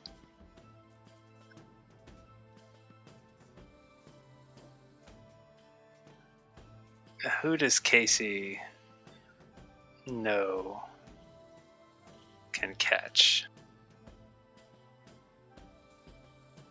Raise your hand if you're presumably good at catching stuff. Although I do have a lot of skirts that I could theoretically catch it in, giving me a little bit more room. If Peach sees Don't you have pockets? if Peach sees Casey like Couches? trying to throw it, she's gonna yell up, "Do not throw it! Just come down yourself!" Okay, so your mind flashes back to years of playing catch in the field. You think back to each instance, each interaction with each of your friends. I mean, Charlotte's probably pretty good at that, but her arms are also full of chicken. Yeah, So. whole chicken. I'm not terrible, but I'm also inside the tavern drinking Yeah. again. Ava's great with her hands. I'm gonna say she can catch something. Why are we throwing this egg? Yep. Doc. Coming down. Doc, heads up. And just tosses it to Doc. Yeah, she. Have you both make a roll first. Make a roll for how good the throw is. It's a D20. You can add the D4 if that's the kind of thing you're good at. I think I'm Someone good for- calculate the acceleration due to gravity of that egg, please. This is the only time I've ever had to use math in real life, like proper math. I did use the Pythagorean theorem once. Oh, the throw's a little far off to the left. Ava, you're gonna have to jump. You're gonna have to die for it. It's 11 on the die plus a 4 for a 15. Exactly what you needed. That egg comes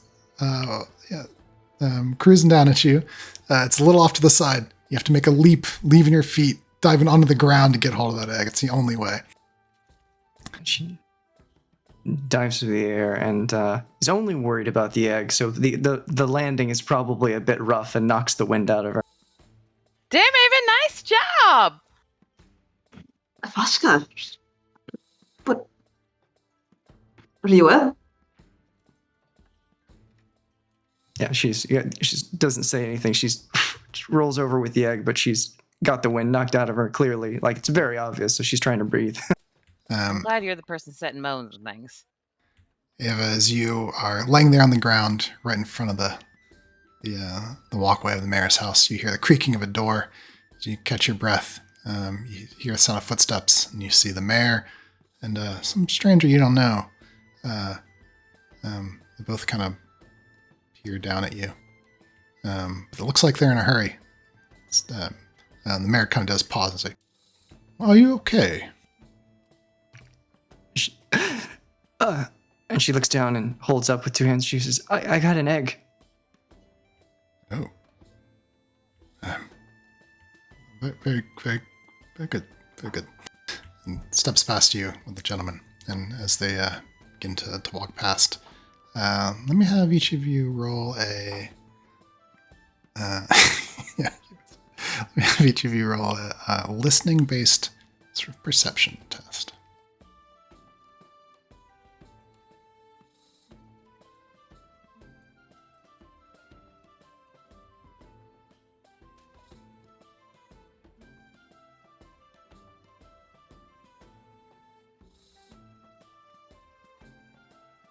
Let's go. Peach can't hear for shit.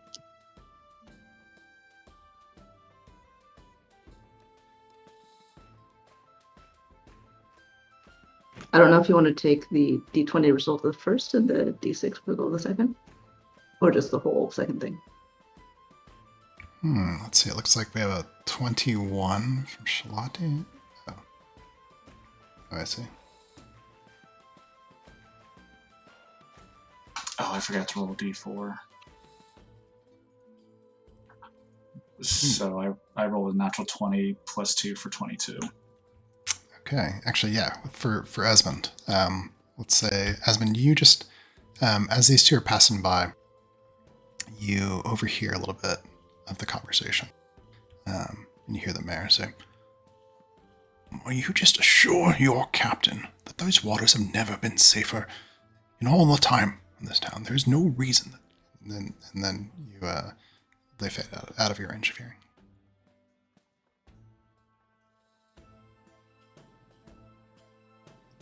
Casey jumps down from the roof, down next to Ava, to check on her and the egg. The stranger. Go ahead. Charlotte is right there, as quick as she can get there, putting out a hand to push Ava to like a sitting position. You told me once to see where to breathe if people raise their arms. She starts to do that, and she has this kind of goofy smile on her face where she's doing it with one, and she looks at Shal and says, I caught the egg. That was very impressive. Yeah, it was. I knew we could do it. Charlotte just rolls her eyes. Says, next time it would be much easier and people would not have to hurt themselves if you just did the thing yourself. Why do you have to drag other people into it? I'm going to climb down with an egg in my hand? I can hardly do that. She looks at me and she's like, do you not have pockets or a mouth?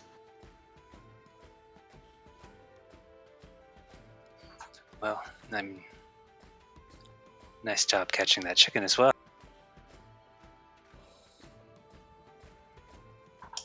DM, I know that we didn't recognize the stranger, but did the stranger have any markings or any identifying logos somewhere on their body to indicate an association of some sort? Not a specific group, but it's very easy for you to tell just based on the clothing and the way they're wearing their belt and their pouches and things like that. This is almost certainly a sailor. They probably came in on a ship.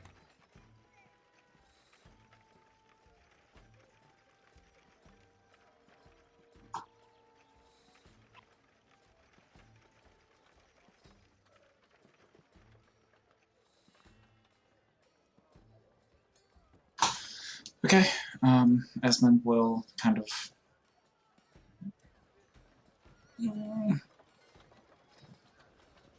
no, Esmond's going to join the rest of the group and just help Ava stand back up. Does anyone know about anything happening in the waters recently?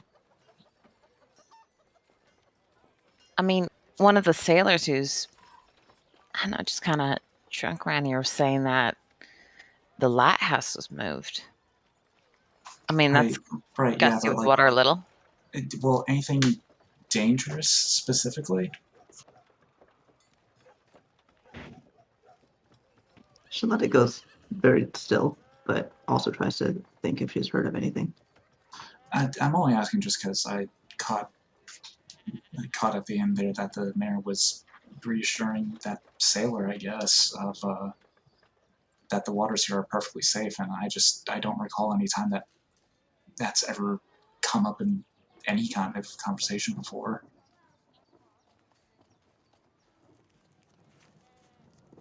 Charlotte said, from your personal experience, you haven't heard anything lately.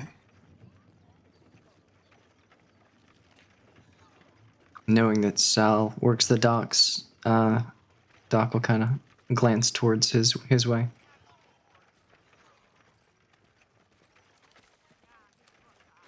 I mean, no. I hadn't had any cause to see anything rippling in the waters or anything scary off the shores, but Any of the sailors said anything? well, they don't tend to talk to dock workers so much. Maybe if I don't know, I hadn't heard anything.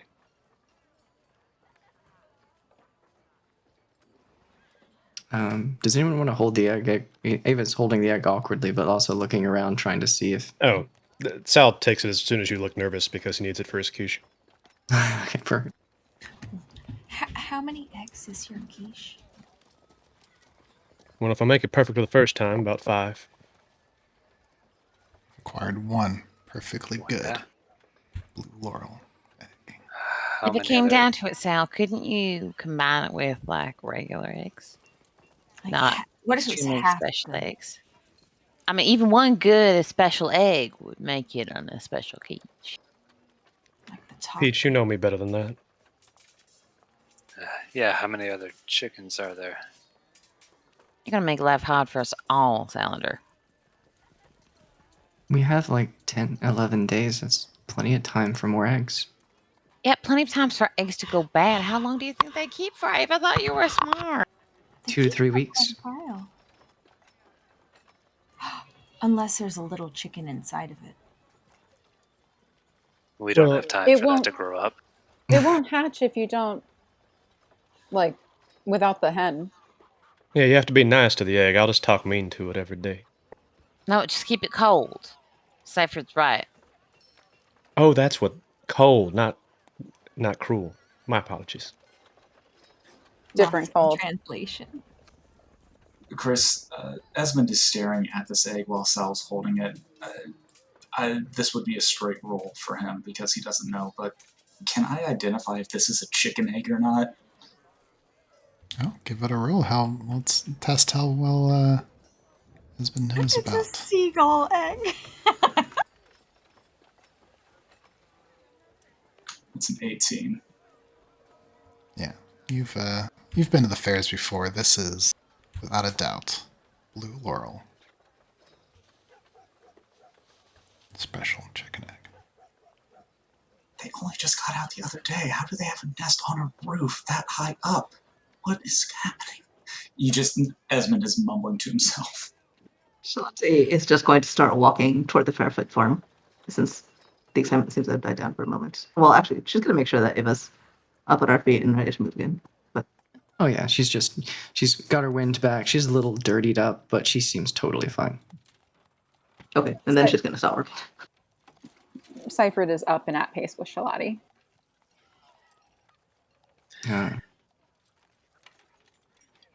It may not be best for the quiche, but if we just make the game for the kids to find the chickens, then they can find the chickens. It's weeks and weeks. It would be a little late at that point, wouldn't it? Yeah, but then we wouldn't have to find them. Beth, are you still in the tavern? Where are you? Yeah, she's working on her second drink. Yeah, you glance out the door and you spot, looks like your friend's beginning to move through the town square. It looks like they're leaving the square. Takes a deep sigh and looks at the remainder of her drink. Just like, can't we just have one night where we just, like, peacefully sit around the table, not get in trouble? She looks down at the dog and she's like, well, I guess let's go get in trouble. And she chugs the rest of her drink and leaves the coin on the table and heads out. Yeah, the dog gets up, chases after you. Before too long. Go ahead. I just wanted to do a funny. As soon as she closes the door, the cheese sticks arrive at the table. She turns back around and grabs the plate and says, thanks, I'll run to the front. And she runs off with the cheese sticks. Yeah, so before too long, y'all are making your way through the town towards the Fairfoot farm. Let's take a little 5-minute break here. Do you have something impressing you want to say? No, I was just going to ask if we're all going to the farm or if Ez and Ava were going to work on something and then other people. Or we're going to split up, divide and conquer and all that. We can cover that when after the break, but yeah. Never split the party! That was going to be my suggestion. No, split the party.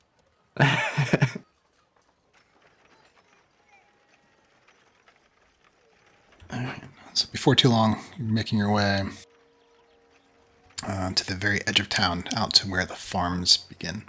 Making your way to the western edge of Shepherd's End, you begin to approach the Fairfoot farm. We are recording again, right?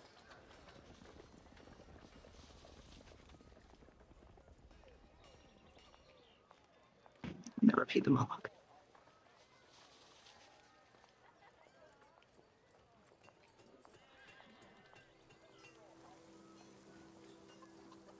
Sorry, what did you say, Chris? I didn't hear it clearly. Oh, I was just saying, now repeat the monologue, since it seems like it wasn't recording. I think it was. No, I just I was double-checked. recording. Yeah.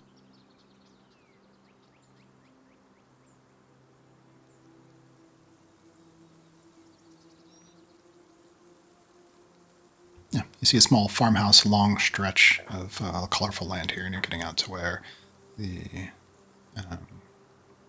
you see more of the rolling hills. You can see large section fence on the side that you approach. I was going to say, actually, before we got too far to the farm, I was going to take Ava and O, probably, break off from the rest of the group to go and pick up the items I need for the things that Esmond's wanting to make. Okay, yeah, and so yeah, just grab those two real quick, and then. Yeah. So minus those three, the rest of you begin to approach the Fairfoot farm. And Shalati has the chicken. And those is are both the- free for me somehow. You've also what? Unless they're riddled free from me somehow, but yes.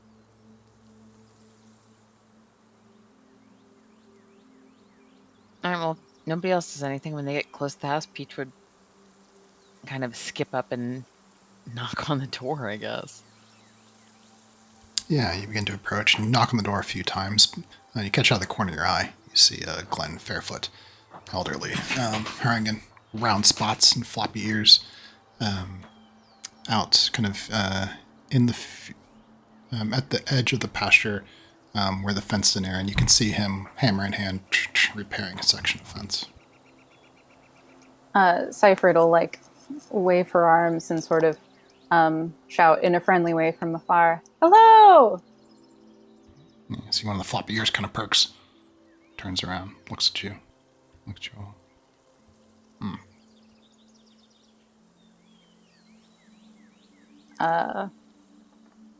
Seyfried will, like, glancing at her friends, begin to approach Mr. Fairfoot. Yeah, you guys approach, and he seems to lowers his hammer and nails from the work.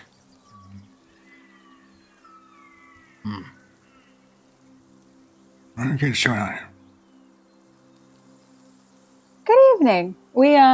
I heard that you had lost some of your blue laurel hens, and we happened to spot one of them. Squints a little bit. Charlotte folds up the shawl-wrapped chicken, and she's let its head poke out so that, it can see something. Kind of hops over. Alexander. Reaches out. Takes chicken gingerly. Well, just a minute there, Mr. Fairfoot. Hmm? I know you've got a couple of different chickens missing. Here, Cypher, you go ahead. You just grab it. We are, as I'm sure you know, in charge of making some things for the festival coming up at the end of the month. And we were hoping if you would be so kind that in exchange for returning your beautiful hens, if we could have just a few of the eggs in exchange for something special that we're making for the festival for everyone.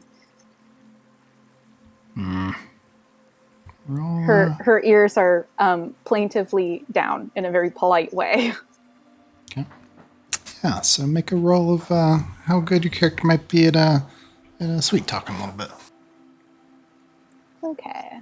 And this will be a charisma thing.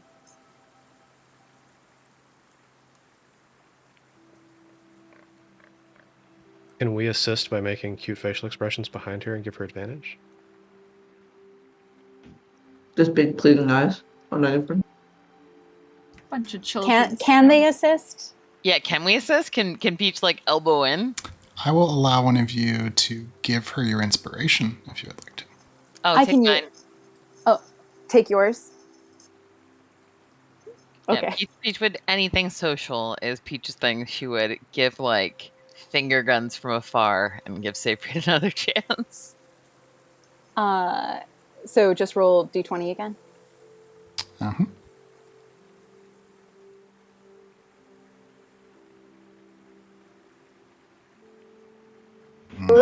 I will. Well, I mean, if you were gonna waste it, damn. Is it? it's a dance. Since I used her inspiration, can I use mine? Yeah, since she was helping you, I guess if you want to use your inspiration, you can. All right, let's hope for the best.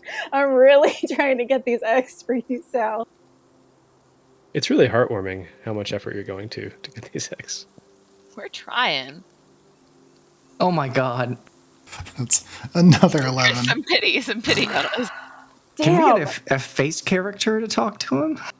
I mean, I feel like that would have been Peach, but I'm joking. Yeah, see if we can do it. I try my best to just be polite and reasonable.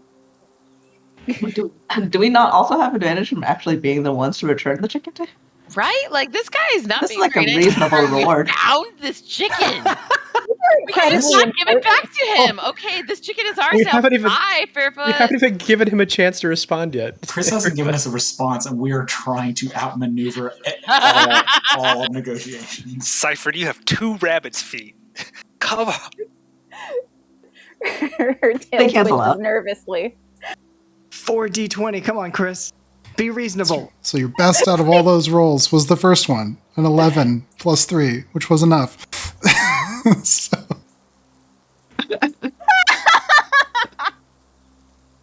Spending our inspirations on the important things.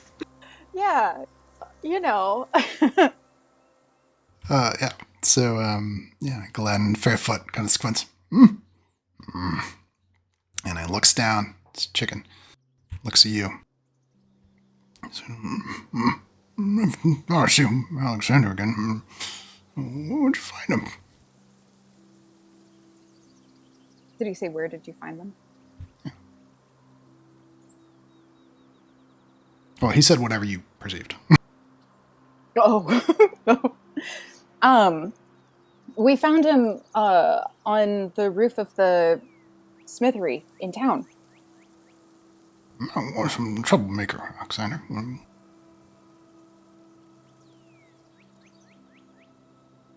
Are you saying this hen's name is Alexander?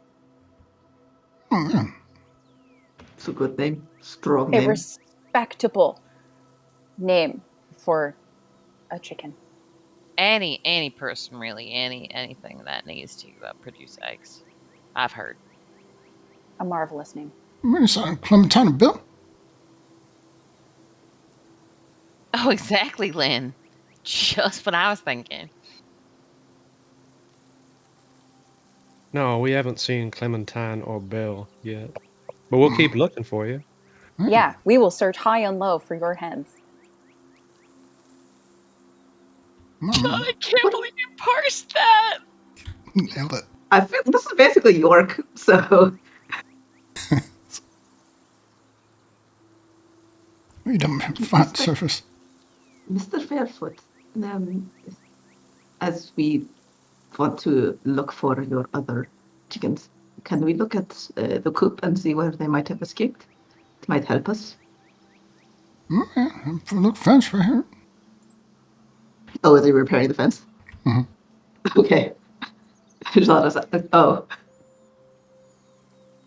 And then she's going to go off and while having distributed the chicken back to its rightful owner, she ties the scarf back around her neck and then is going to go off to into the grasses and is going to start hunting for a snake. Okay. What? So you're not going to? Are you going to the fence, or are you leaving? I looked at where it is, and then now I'm looking for a snake. Okay. Cool. Yeah. So you see Schlotzy kind of wander off towards the taller grass. Yeah. There's a portion of the field that is, I guess, fallow right now, if that's the right word. And so yeah. Yeah. So Glenn Fairfoot says, "Well, you've been so kind. I'm gonna get some lemonade." Just wandering towards the house. Thank you. Absolutely. Cypher skips a bit and trails behind him. Beth is following behind everyone with a plate of cheese sticks. She's eaten about a third. I love that she brought them from the bar. That makes me so happy. I think Sal snags Oh, a stick, well, but then what goes to I do? take a closer look at the fence. Okay, that's good. So Kabeth and Seifert are heading towards the house with Mr. Fairfoot. Sal, you've headed over to the fence. Peach, are you there? I can't remember. Did you go with them or you? I am there. I went with them. Okay. What are you doing right now? Probably tailing the Cypher and Beth.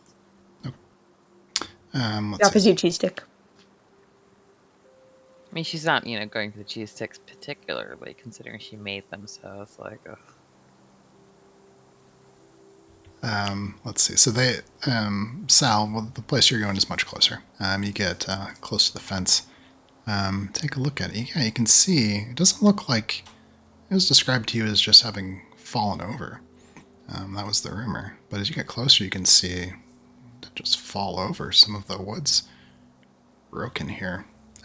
Give me a roll, and you can either test how visually perceptive Sal is, or how he's able to, like, piece together different things and sort of investigate a strange situation.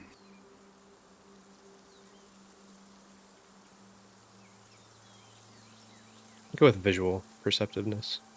I think he's really good at noticing details, not necessarily putting the pieces together in the details as much.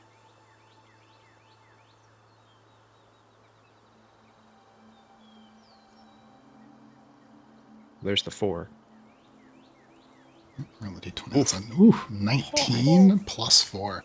Yeah, you catch just at the edge where the bare dirt starts to become a bit of grass. It's impossible to tell really close to the fence because there's so much sort of traffic in here. All the dirt's kind of turned up. But near the edge of the grass, you notice something. A strange footprint.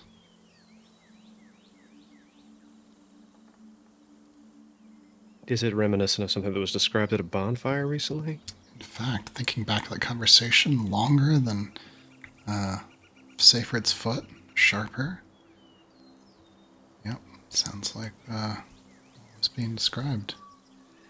He kneels down, picks up a little bit of dirt, tastes it, and says, Aranakis.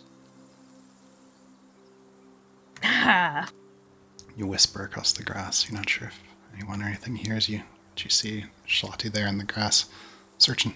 Shalti, roll how good you're comfortable your character is in the wild.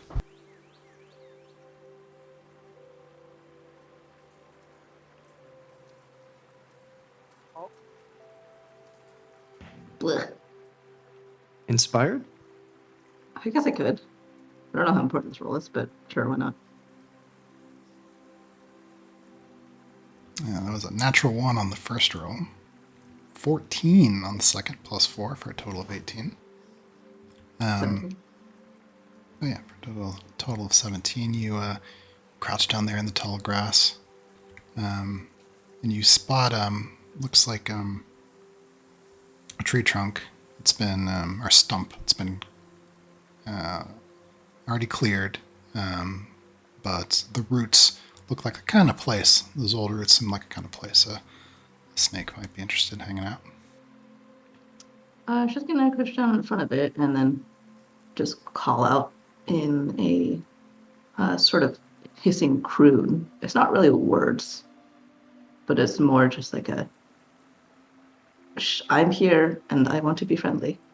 And that's a little bit of this sort of instinctual energy flow through her. So she's going to cast her at will speak with animals, with snakes. Or sorry, animal friendship. Okay. Yeah, I think you see a little bit of movement there beneath the roots. You see a little bit of patterning on a glint of some scales in the afternoon sunlight. She basically kind of like inclines her head and arranges the shuffle in such a way as to indicate greeting and being like, hey, I'm a friend. And then also to ask. Pulls out the feather. Well, I guess, do you want to do like full sets thing? Does it have to succeed on a wisdom saving throw or just... For this, we can just roll with it. We're just learning about the character. Yeah. So she's going to pull out the feather that Ava had suggested she take and holds it out to the snake and says that she's essentially in a series of hisses and kind of like head angles and whatnot, that she's looking for the kinds of birds that this came from, and if it had seen or can smell it anywhere off. So she's going to try and turn this snake friend into a tracking animal for her. I think you see a little bit of movement from the snake, a little flick of the tongue, and you're able to intuit from the serpent's behavior. Oh, it's interested in that smell. It loves that smell. But it doesn't have the sort of mind where it could tell you much information about the past or things it isn't looking at. Can I coax it up onto my arm? Yeah, I think so. Slithers forward and winds up in your hand, enjoying the warmth. Well, She kisses on the head and then is going to bring it over to the fence and it's basically like, do you smell it coming away from here?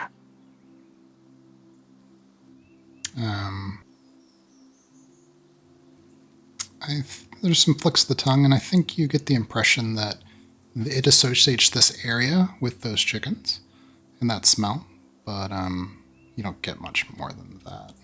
That makes sense. I think while everyone else is, discussing or doing whatever, she's going to like start carrying the snake around in a wider circular area to see if it starts catching a scent, basically kind of canvassing in the outward spiral. Okay. I think as you move closer, though, you do see Sal there, kind of kneeling at the edge of the grass.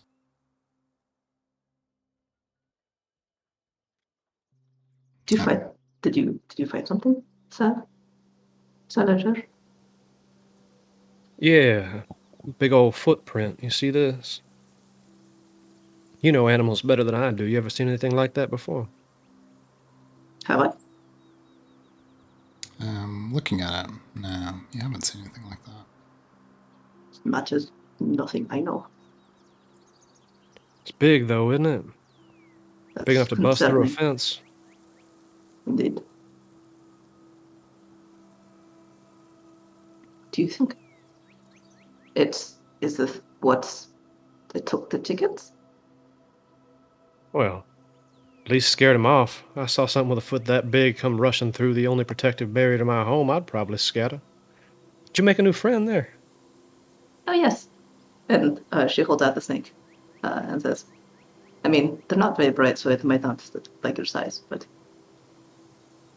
And she says to the snake, "This is a nice one." Probably doesn't actually understand her because this is animal friendship, not animal speak with animals, but.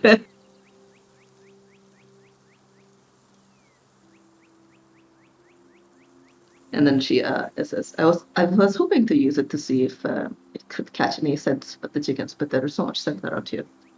Do you think it's worth to look for more tracks of this thing? Well, Did you tell I think anyone else? I haven't told anybody else yet. They all went inside for lemonade or some such.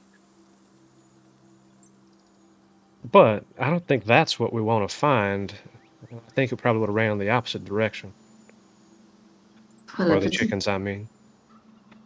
true for the chickens, but if this was hours ago or days ago, then there might not have gone away from it anymore.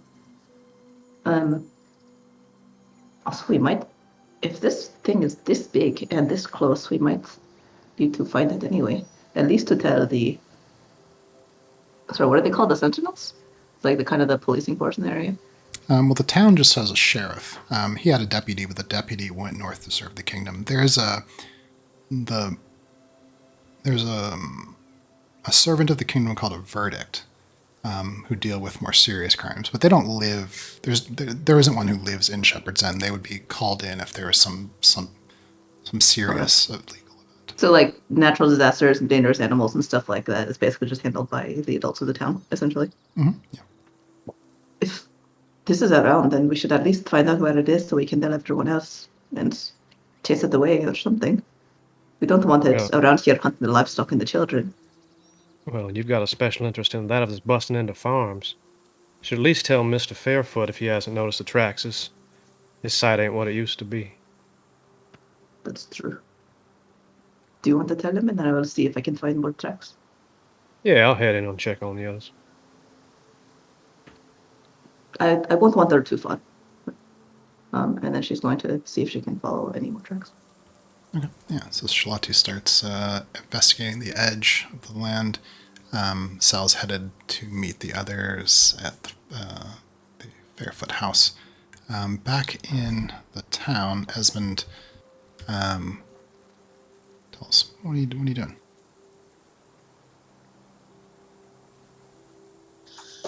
So, Esmond, having come up with the idea for the lantern and the star dial over a year ago, he would have reached out to the appropriate people in town that he would have needed, or he would have reached out to the appropriate people in town with the tools that he would have needed to procure the materials needed for the star dial and the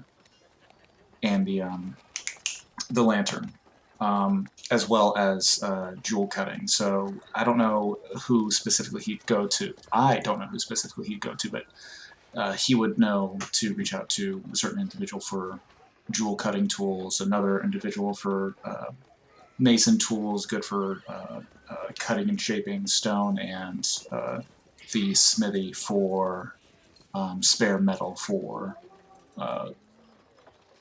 crafting the lantern. Okay. So in terms of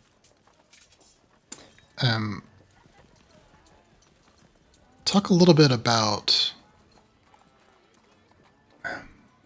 like the design for this thing. Do you want to make how big do you want it to be? What do you want it to be made out of aside from the things that it has to be made out of?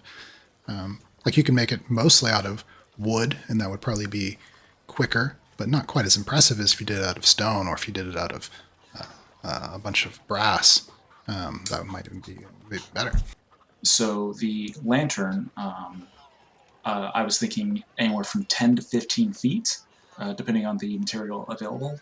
It would be made from standard metal, or if none of that is available, some kind of brass or copper. Yeah. Well, talk with the others about it so that you get the character interactions, and then they'll be on the same page of kind of what you're doing. Got it. Okay, so as they're walking, Esmond is pulling out his notebook from back pouch on his belt and putting his glasses to flip through pages, and he's holding it up and showing it to both Doc and O. So the lantern here specifically, I'm looking for a range of roughly 10 to 15 feet ish. Some kind of sterling or steel, something sleek would be good, but we can work with brass or copper as well. We'll just need to make sure that it has proper coating to maintain that color and doesn't become discolored or rusty. We'll need glass as well as additional thin rods for placing all the glass and mirrors around the lantern part for the glowing of the sun gem to scatter.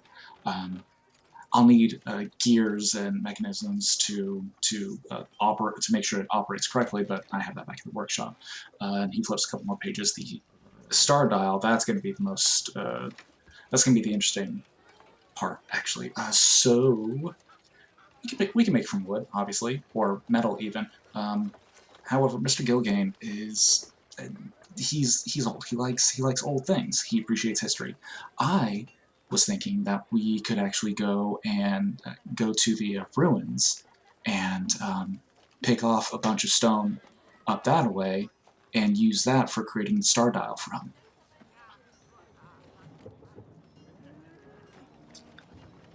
Yes, that's a great idea. I mean, it's not too far. We would need to do it in the evening, at night, so that we could keep it on the down low, but I figure that we could get, it's only about a 30-ish minute walk away. We can get up there for the evening, spend a couple hours getting as much stone as we need, and then bring it back to the workshop, and that's where we can start putting it all together, right? How much do we need? Esmond flips through a couple more pages, and he gives out the rough estimates of how much you would need, a safe estimate of how much you would need to take into consideration any mistakes that may make. Yeah, you probably want about. It would be good to have four people. I mean, we would need a cart or a sow with us in order to bring it all back. Oh, definitely. And we'll probably have to make use of the for the lantern, we'll have to make use of the blacksmith's shop, but that depends on how much material they actually have available to share with us, I suppose. Well, if it's just gonna be us, why don't we use one of the automatons and an empty crate and just have it come with us? I didn't consider that, actually. Yeah, you know what, we can probably get Gray to follow us out there with the crate. Maybe even a small cart to help us. Because I don't think that just 3 of us would be able to get it all, but a 4th body, and an automaton especially, would actually probably make the trip a lot easier for us. Yeah, I'll just need to see which one is going to be on the outskirts of the town at the time and get them and designate them to assist us in that. That shouldn't be a problem. Okay. Well, what can I do? I'm gonna need your sharp eyes to help us find the best stone once we get up there. Oh, honestly, you have the muscle. Maybe we could get Sal as well to help us. I don't know how well any of the automatons would be at breaking stone for transport, but I don't think they would be that good at it.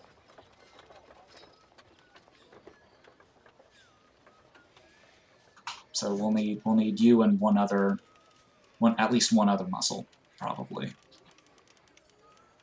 I just figure for now we'll just go and get what we need, and when we're ready to head out of town up to the ruins, that's when we can go gather one of the automatons and Sal, probably. Yeah, those automatons, I wouldn't take their stone-breaking abilities for granted. We should break Sal. Great, so we're in agreement. Let's head up the smithy first. And Esmond will take the lead as they head towards the blacksmith. Okay. Well, the nearest one's one you were just at recently. It's Meryldean's. You said Meryldean?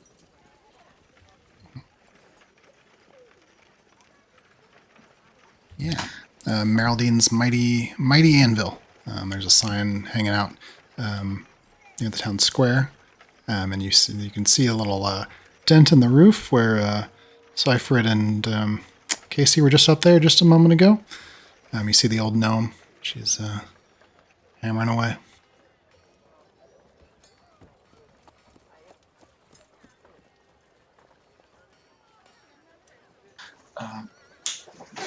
Esmond will approach. Meryldean, hi, hello. How are you today? Glances up. Oh. Hello. Hey, I know it's been a little bit since we last spoke about my secret project that I had kind of given you a handful of details on. Did you have any of that spare metal lying around like we discussed? It saved you up a little bit. But there's not much to go around. There haven't been, not much comes into town. A lot gets used up. There's a lot of commissions. But, I did save you here some scraps. There's a little wooden box. She hands it to you, and you realize that's only about half as much as you need.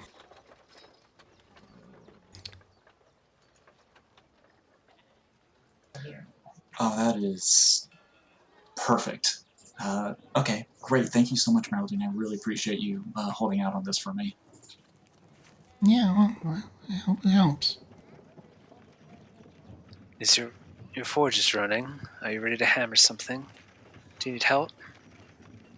Oh, well, I could always use a strong hand. And ever since Sylvie took off to the north, it's been nothing but work. Work all the time. Never get a rest. I really could use some help. I'm gonna hammer this metal with with her for a moment. I'll catch up with you guys. Well, I appreciate it. Okay. Yeah, it sees here the rhythm of hammering there in the smithy. Ava and Esmond, box in hand, kind of step to the side. What do you want to do?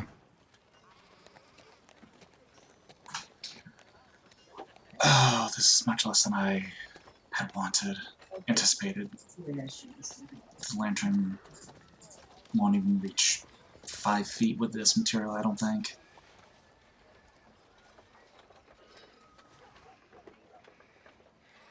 Well, how much? Where can we get more? Do I know of anywhere else where I could get more metal for this specific purpose, Chris? The only people that you might, other than Meryl Dean, Kebeth's parents, know a bit about smithing. There's also those dwarves that hang out at the Dry Iron Pub.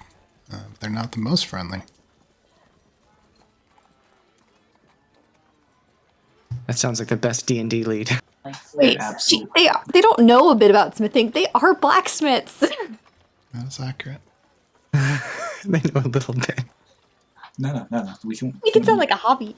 We're gonna roll with this. Okay, so knowing that Kibet's parents are blacksmith as a hobby, we're gonna head there next.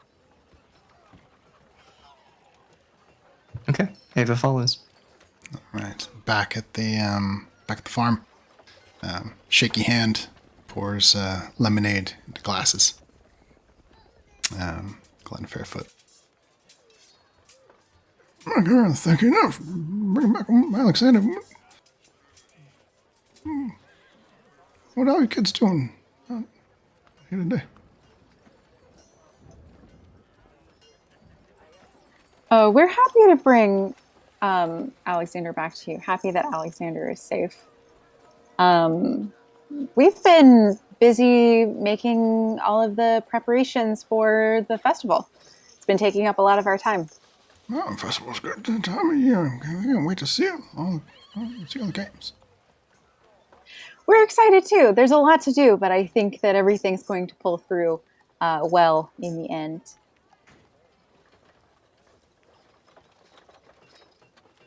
I mean, it's always possible as well.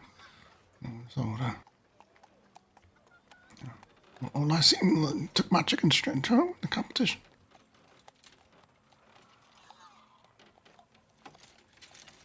Yes.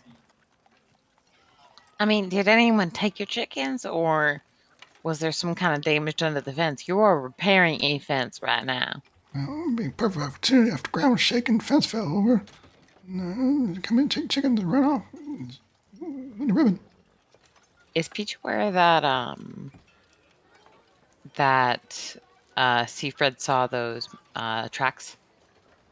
Seifred's not the one that saw any tracks. Okay, that was thank you. Araya. That was right? Araya. Or no? Mm-hmm. Araya saw Yeah. them previously, and I saw them just Did you? now. Okay, did either of you share them with the rest of us? That was a public conversation you guys all had Okay. at the ruins. Yeah.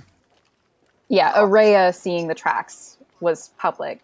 Did Sal make it back to us to share anything about that stuff? Just now you see Sal and Charlotte there. Or not Charlotte, just Sal there in the doorway.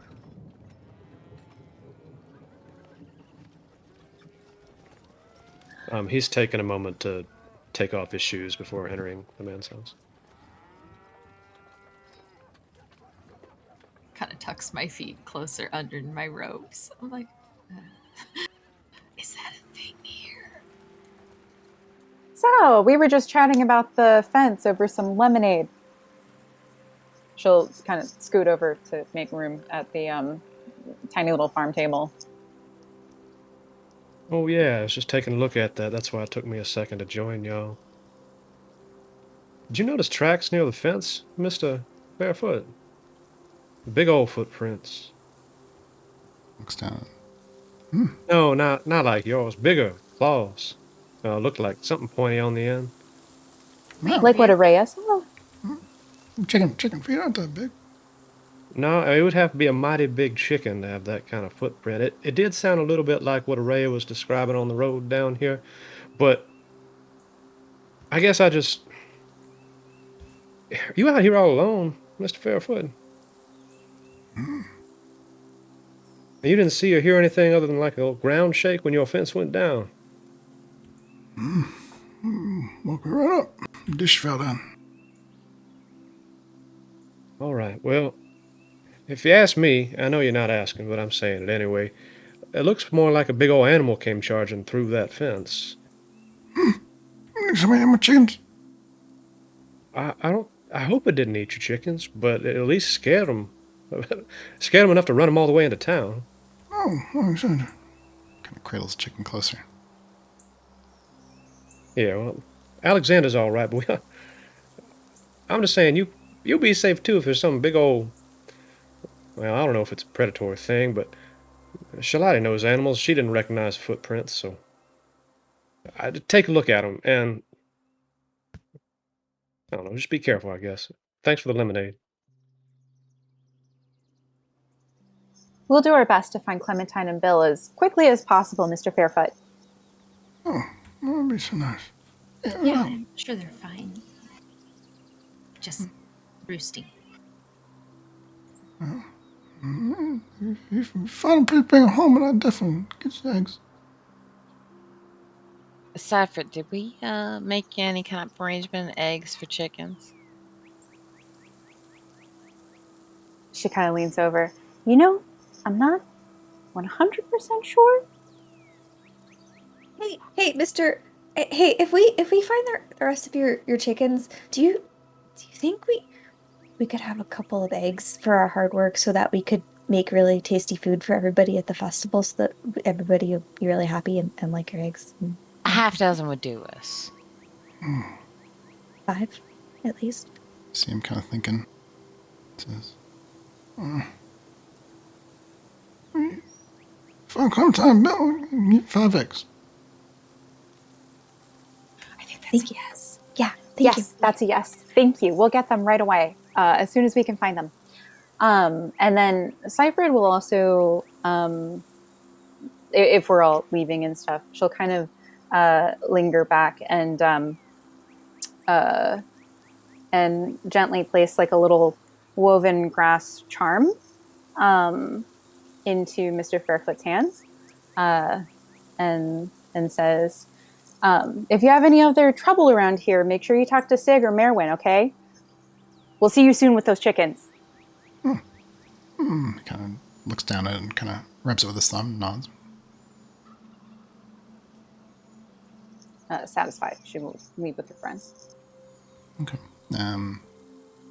So you guys join back together. Charlotte, you've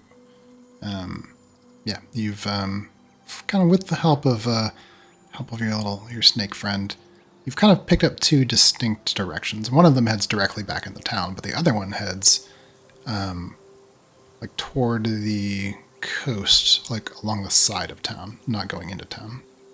2 distinct directions for the big footprints, for the chickens. Chickens. Okay. I was also keeping an eye out for any more big footprints too.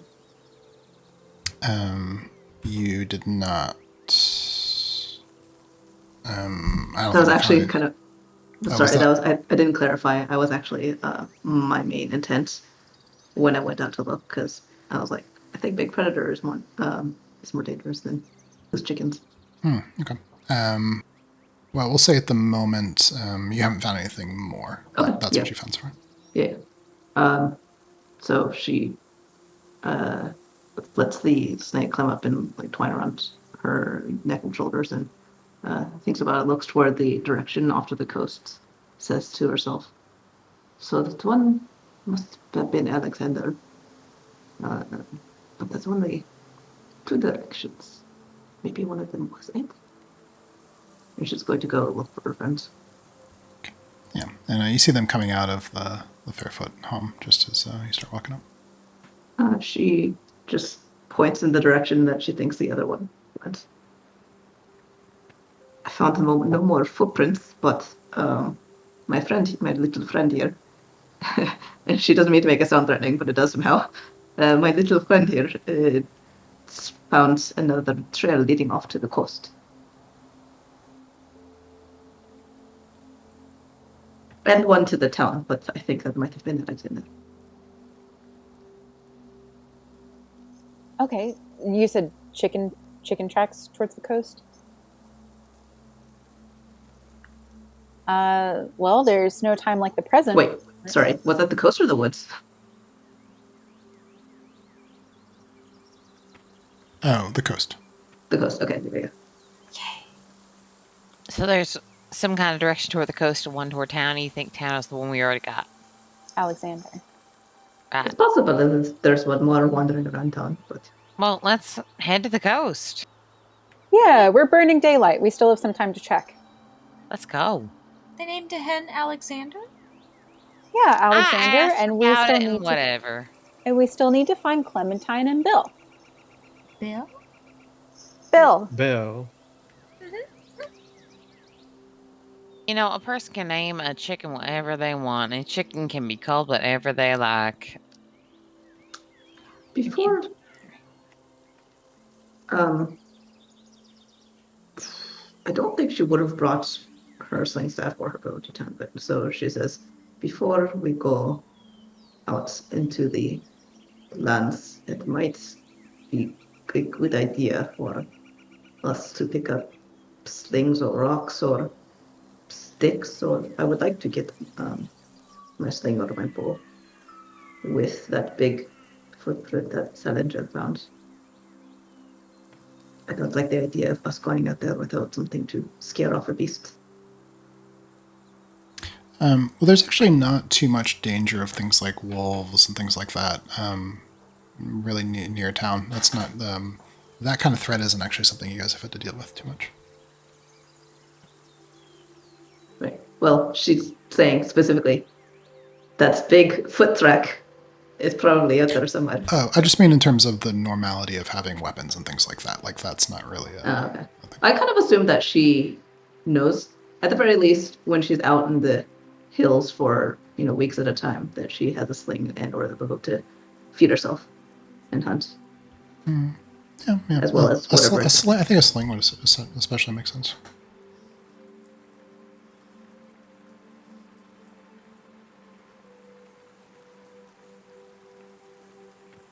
Regardless, some kind of club or something.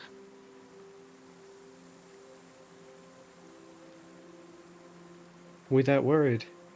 We're just going to find a chicken. Be right on the coast. Nothing ever comes near town. I think we have a couple of good siblings that say otherwise.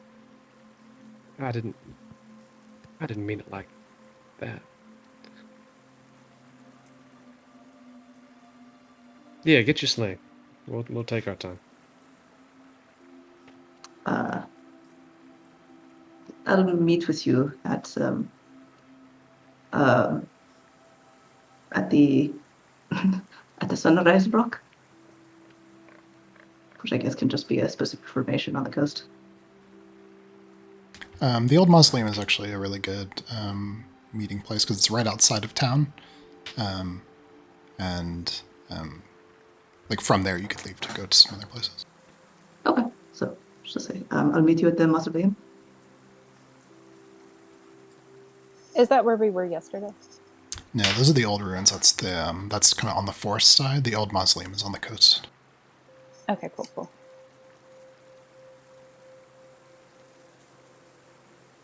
Sounds good to me. Charlotte will head off to, I guess, home to swing by home and collect some stuff.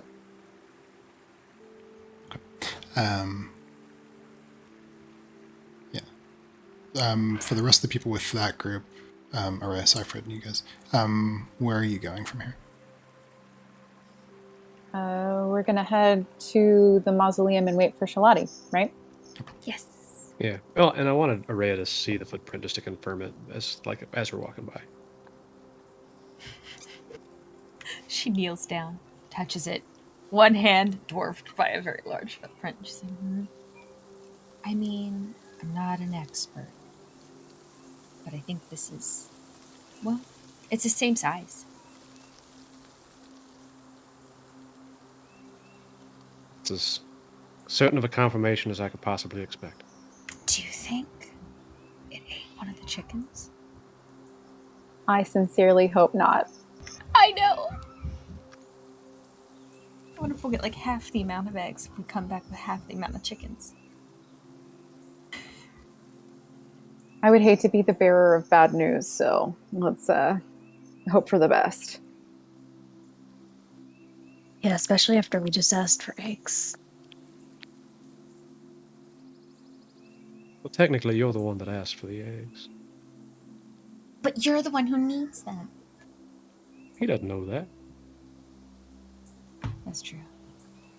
Did we just count our eggs before the chickens Yes. were found?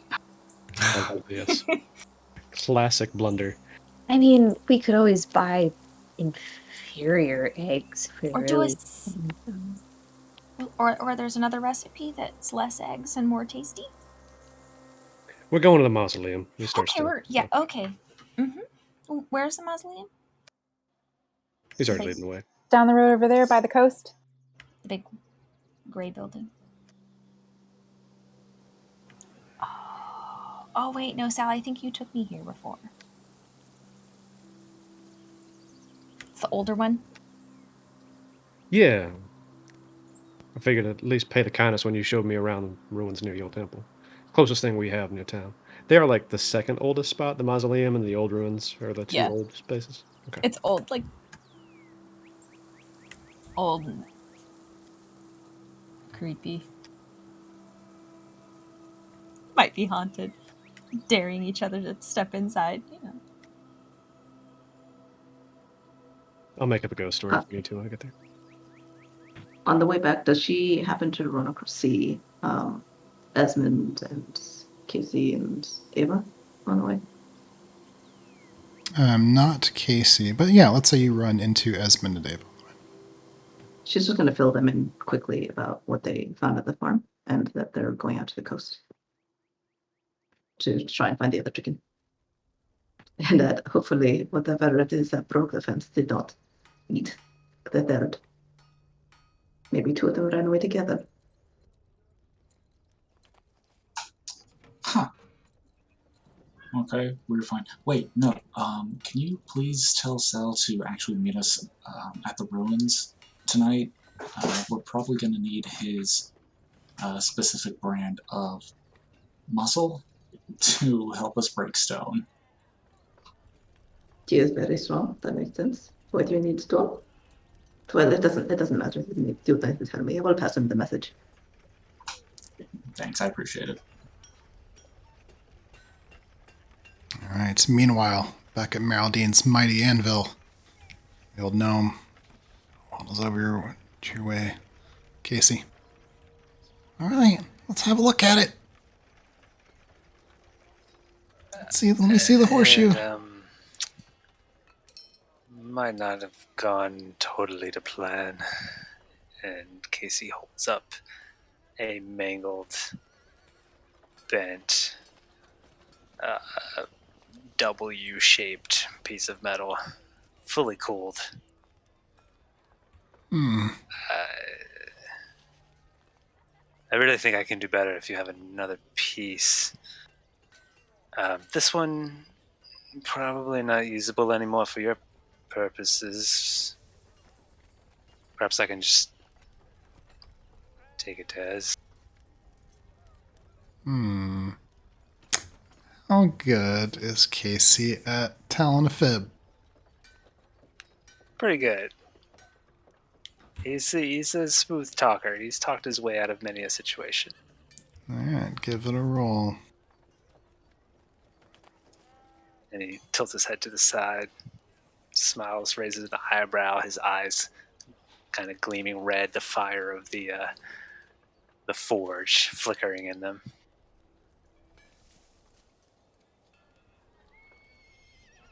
It's 10.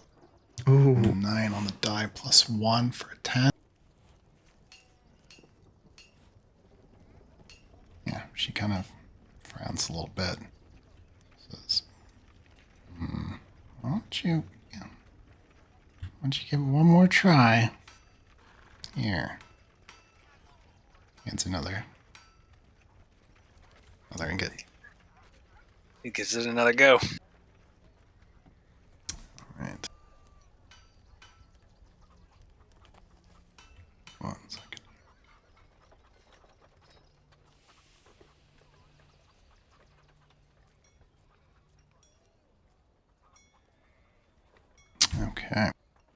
Esmond, Ava, you find yourself standing outside of the smithy where Kren and Madia work. You can see Kren's outside. He's got a barrel on his shoulder, carrying it inside. And he glances over, spots you guys. You see Satyr kind of stumbles a little bit to kind of keep his balance. Sets the barrel down, looks over at you. Oh, hello there. Hi, Corinne. Sorry to bother you. Are you busy at the moment? Ooh, just working, closing up for the day. Okay. I wanted to ask, where you have an idea for the name day celebration coming up? Oh, that's coming up soon, isn't it? Just a few weeks sir. now. Yes, sir. Not too far off. We have an idea for the celebration, but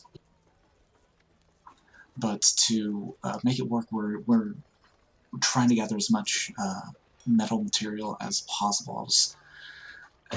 I was hoping to see if we could take any spare metal that y'all may have lying around. Oh. Well, no, actually, it's a little bit of a problem. The last shipment didn't come in. Yeah. We've been waiting on a ship all week now. It's overdue. Over a week now? Yeah, over a whole week. Hey, let me ask you something. Come here. This project that you're working on, tell me a little bit more about it. Well, the project that needs the metal specifically, it was supposed to be a surprise for the town, but it's the idea is a 10-15 foot ish lantern with a sun gem sitting at the center that would have spinning glass and mirrors reflecting that light to kind of give like a starry look across the town square. Yeah, he kind of glances over at the cat that runs by and back at you.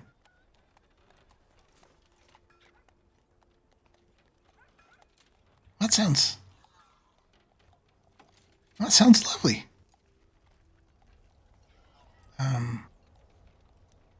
There's nothing better if you're going to build something like that than making it out of metal.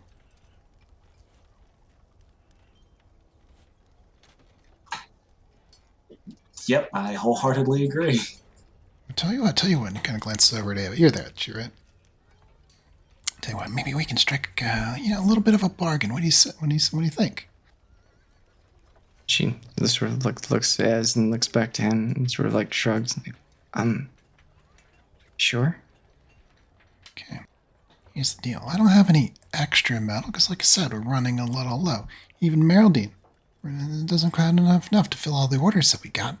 But I tell you what, there are a couple projects that I'm working on that, well, they could be delayed. Maybe just a little bit, and maybe I could find a little bit of metal to help you out. But I need something from you. See, I know that you like to work with metal all the time, small things, but bigger things too. You could do that. I mean, just takes a little bit of a bigger hammer, right? Well, I'll tell you what. I've been trying to get Beth interested in this stuff for a long time. If you can convince Beth to help you with this project, even get her hands dirty, hammer in hand, do a little time in the forge, maybe with some tongs, I can give you that metal, but only if you promise.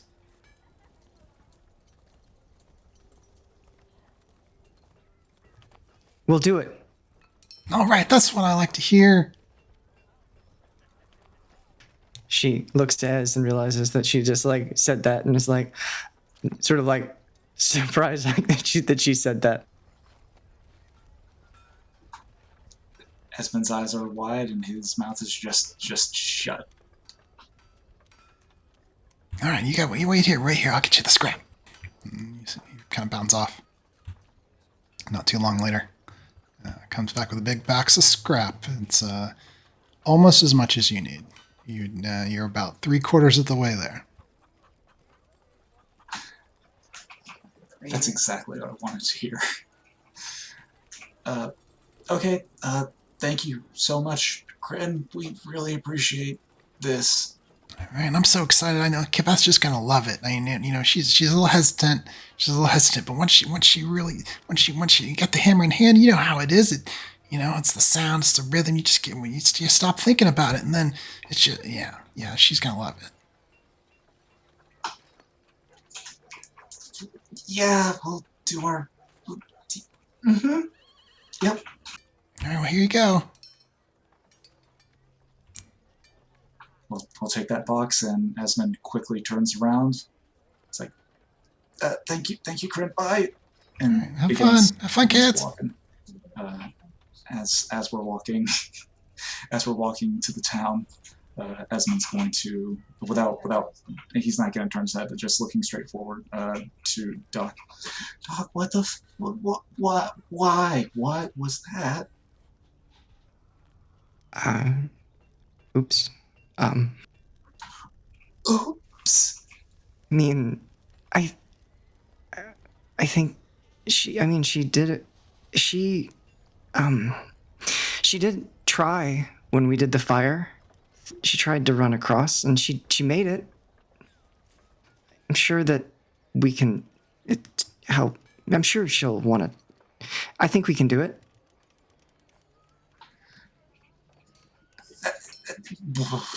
Okay, let's just.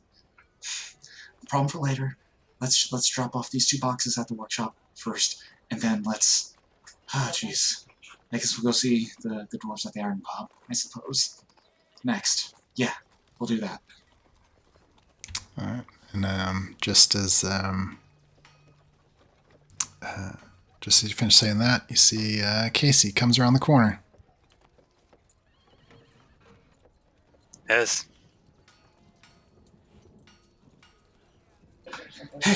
Hey, good.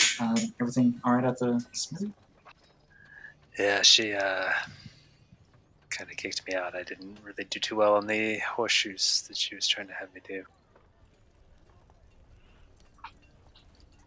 Hopefully she'll still let us use the forge for when we need to start doing the bigger parts of this lantern.